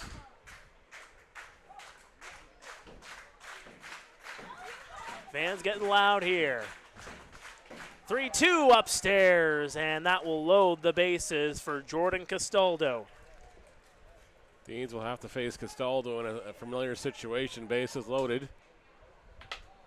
Hoping for a different outcome. Toronto coming into tonight hitting .257 with the bases juiced. Only one grand slam home run hit by the Maple Leafs this season, and guess who it came off of? Came off of that guy, and it's the same guy at the plate here too. So that's right.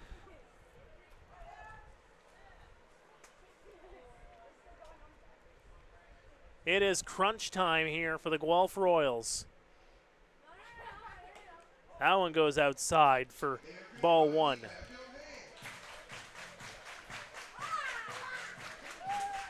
Still plenty of ball here on a Saturday night. And that one just misses outside. 2-0 on Castaldo. And Guelph will host Welland on Tuesday. Toronto will host Brantford tomorrow. Guelph looking to climb the standings a bit here. And that one ran across the heart of the plate for a strike. And Guelph at 12-10 on the year. They can climb to within a game and a half of London.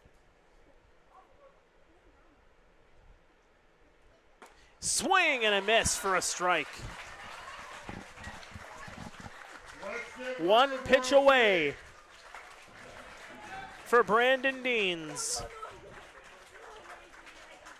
On tropical night, looking to bring some heat to bring this home. The 2-2. Swing, and he got a piece of it to stay alive. And Jacob Cush, the first one out of the dugout to grab that baseball. Still has a bit of energy left. Yep. Now, we talked about Alvarado, and you can't mistake him for the hair. Can't mistake Jacob Cush. No, you can't.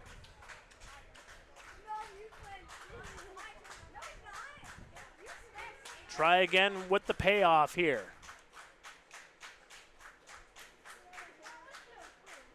The 2-2 and right down Broadway for strike 3, and that's the ball game. The Guelph Royals snap a 3-game losing skid, and they take down the Maple Leafs by a score of 5-1. And just a different look for the Royals tonight. The lineup changed once again, but the result is what they wanted here. They get the victory over the Maple Leafs. They end a very difficult week as far as the standings go. 2 games against Welland, and then one in London, and of course then closing out tonight against the Maple Leafs. They get the win they need tonight, just to maintain pace here too. Jacob Cush going 7 strong. He'll get the victory. Struck out 7. What a game he had. Just an absolute great game from Cush when we needed him on the hill. And then Brandon Deans comes in and just mops up and does the job. Little adventurous in the 9th inning, but he got the outcome we needed. For the Toronto Maple Leafs, Angel Castro goes 3 1/3. He does give up 5. He's going to get tagged with the loss here. Strikes out 6.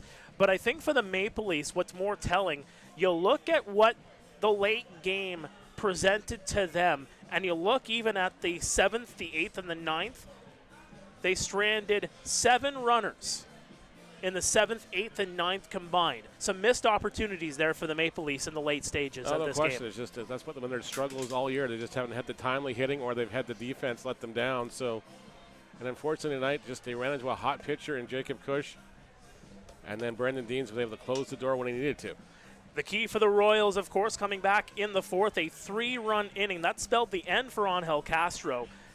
You have the single from J.D. Williams. Blake Simpson gets hit by a pitch. Andy Leader with a single. Garrett Takamatsu hits the double to drive in a couple of runs. The top of the order really doing some damage, and you even go back to that first inning with Andy Leader with that home run. Well, exactly. Leader just set the pace for the Royals here. They got the run back after giving up one in the first inning, and that was the difference in the ball game. Of course, Andy Leader is getting interviewed by Eli on the field. He is, of course, the player of the game tonight. And he definitely really earned that player of the game. Of course, walking the last time up. Overall, 3 for 4, pair of singles and that big home run. His first home run in a Guelph Royals uniform. Guelph improves to 13-10 on the season. Toronto, their losing streak extends to 5 games. Last place in the IBL at 7-19 on the year. Toronto will host Brantford tomorrow at 2 o'clock. Guelph, they get a couple of days to rest. They will host Welland on Tuesday at 7:30 right here at Hastings Stadium. Well, for Neil, I'm Mark. Thank you so much for joining us here on Guelph Royals TV. We'll see you next time here at Hastings.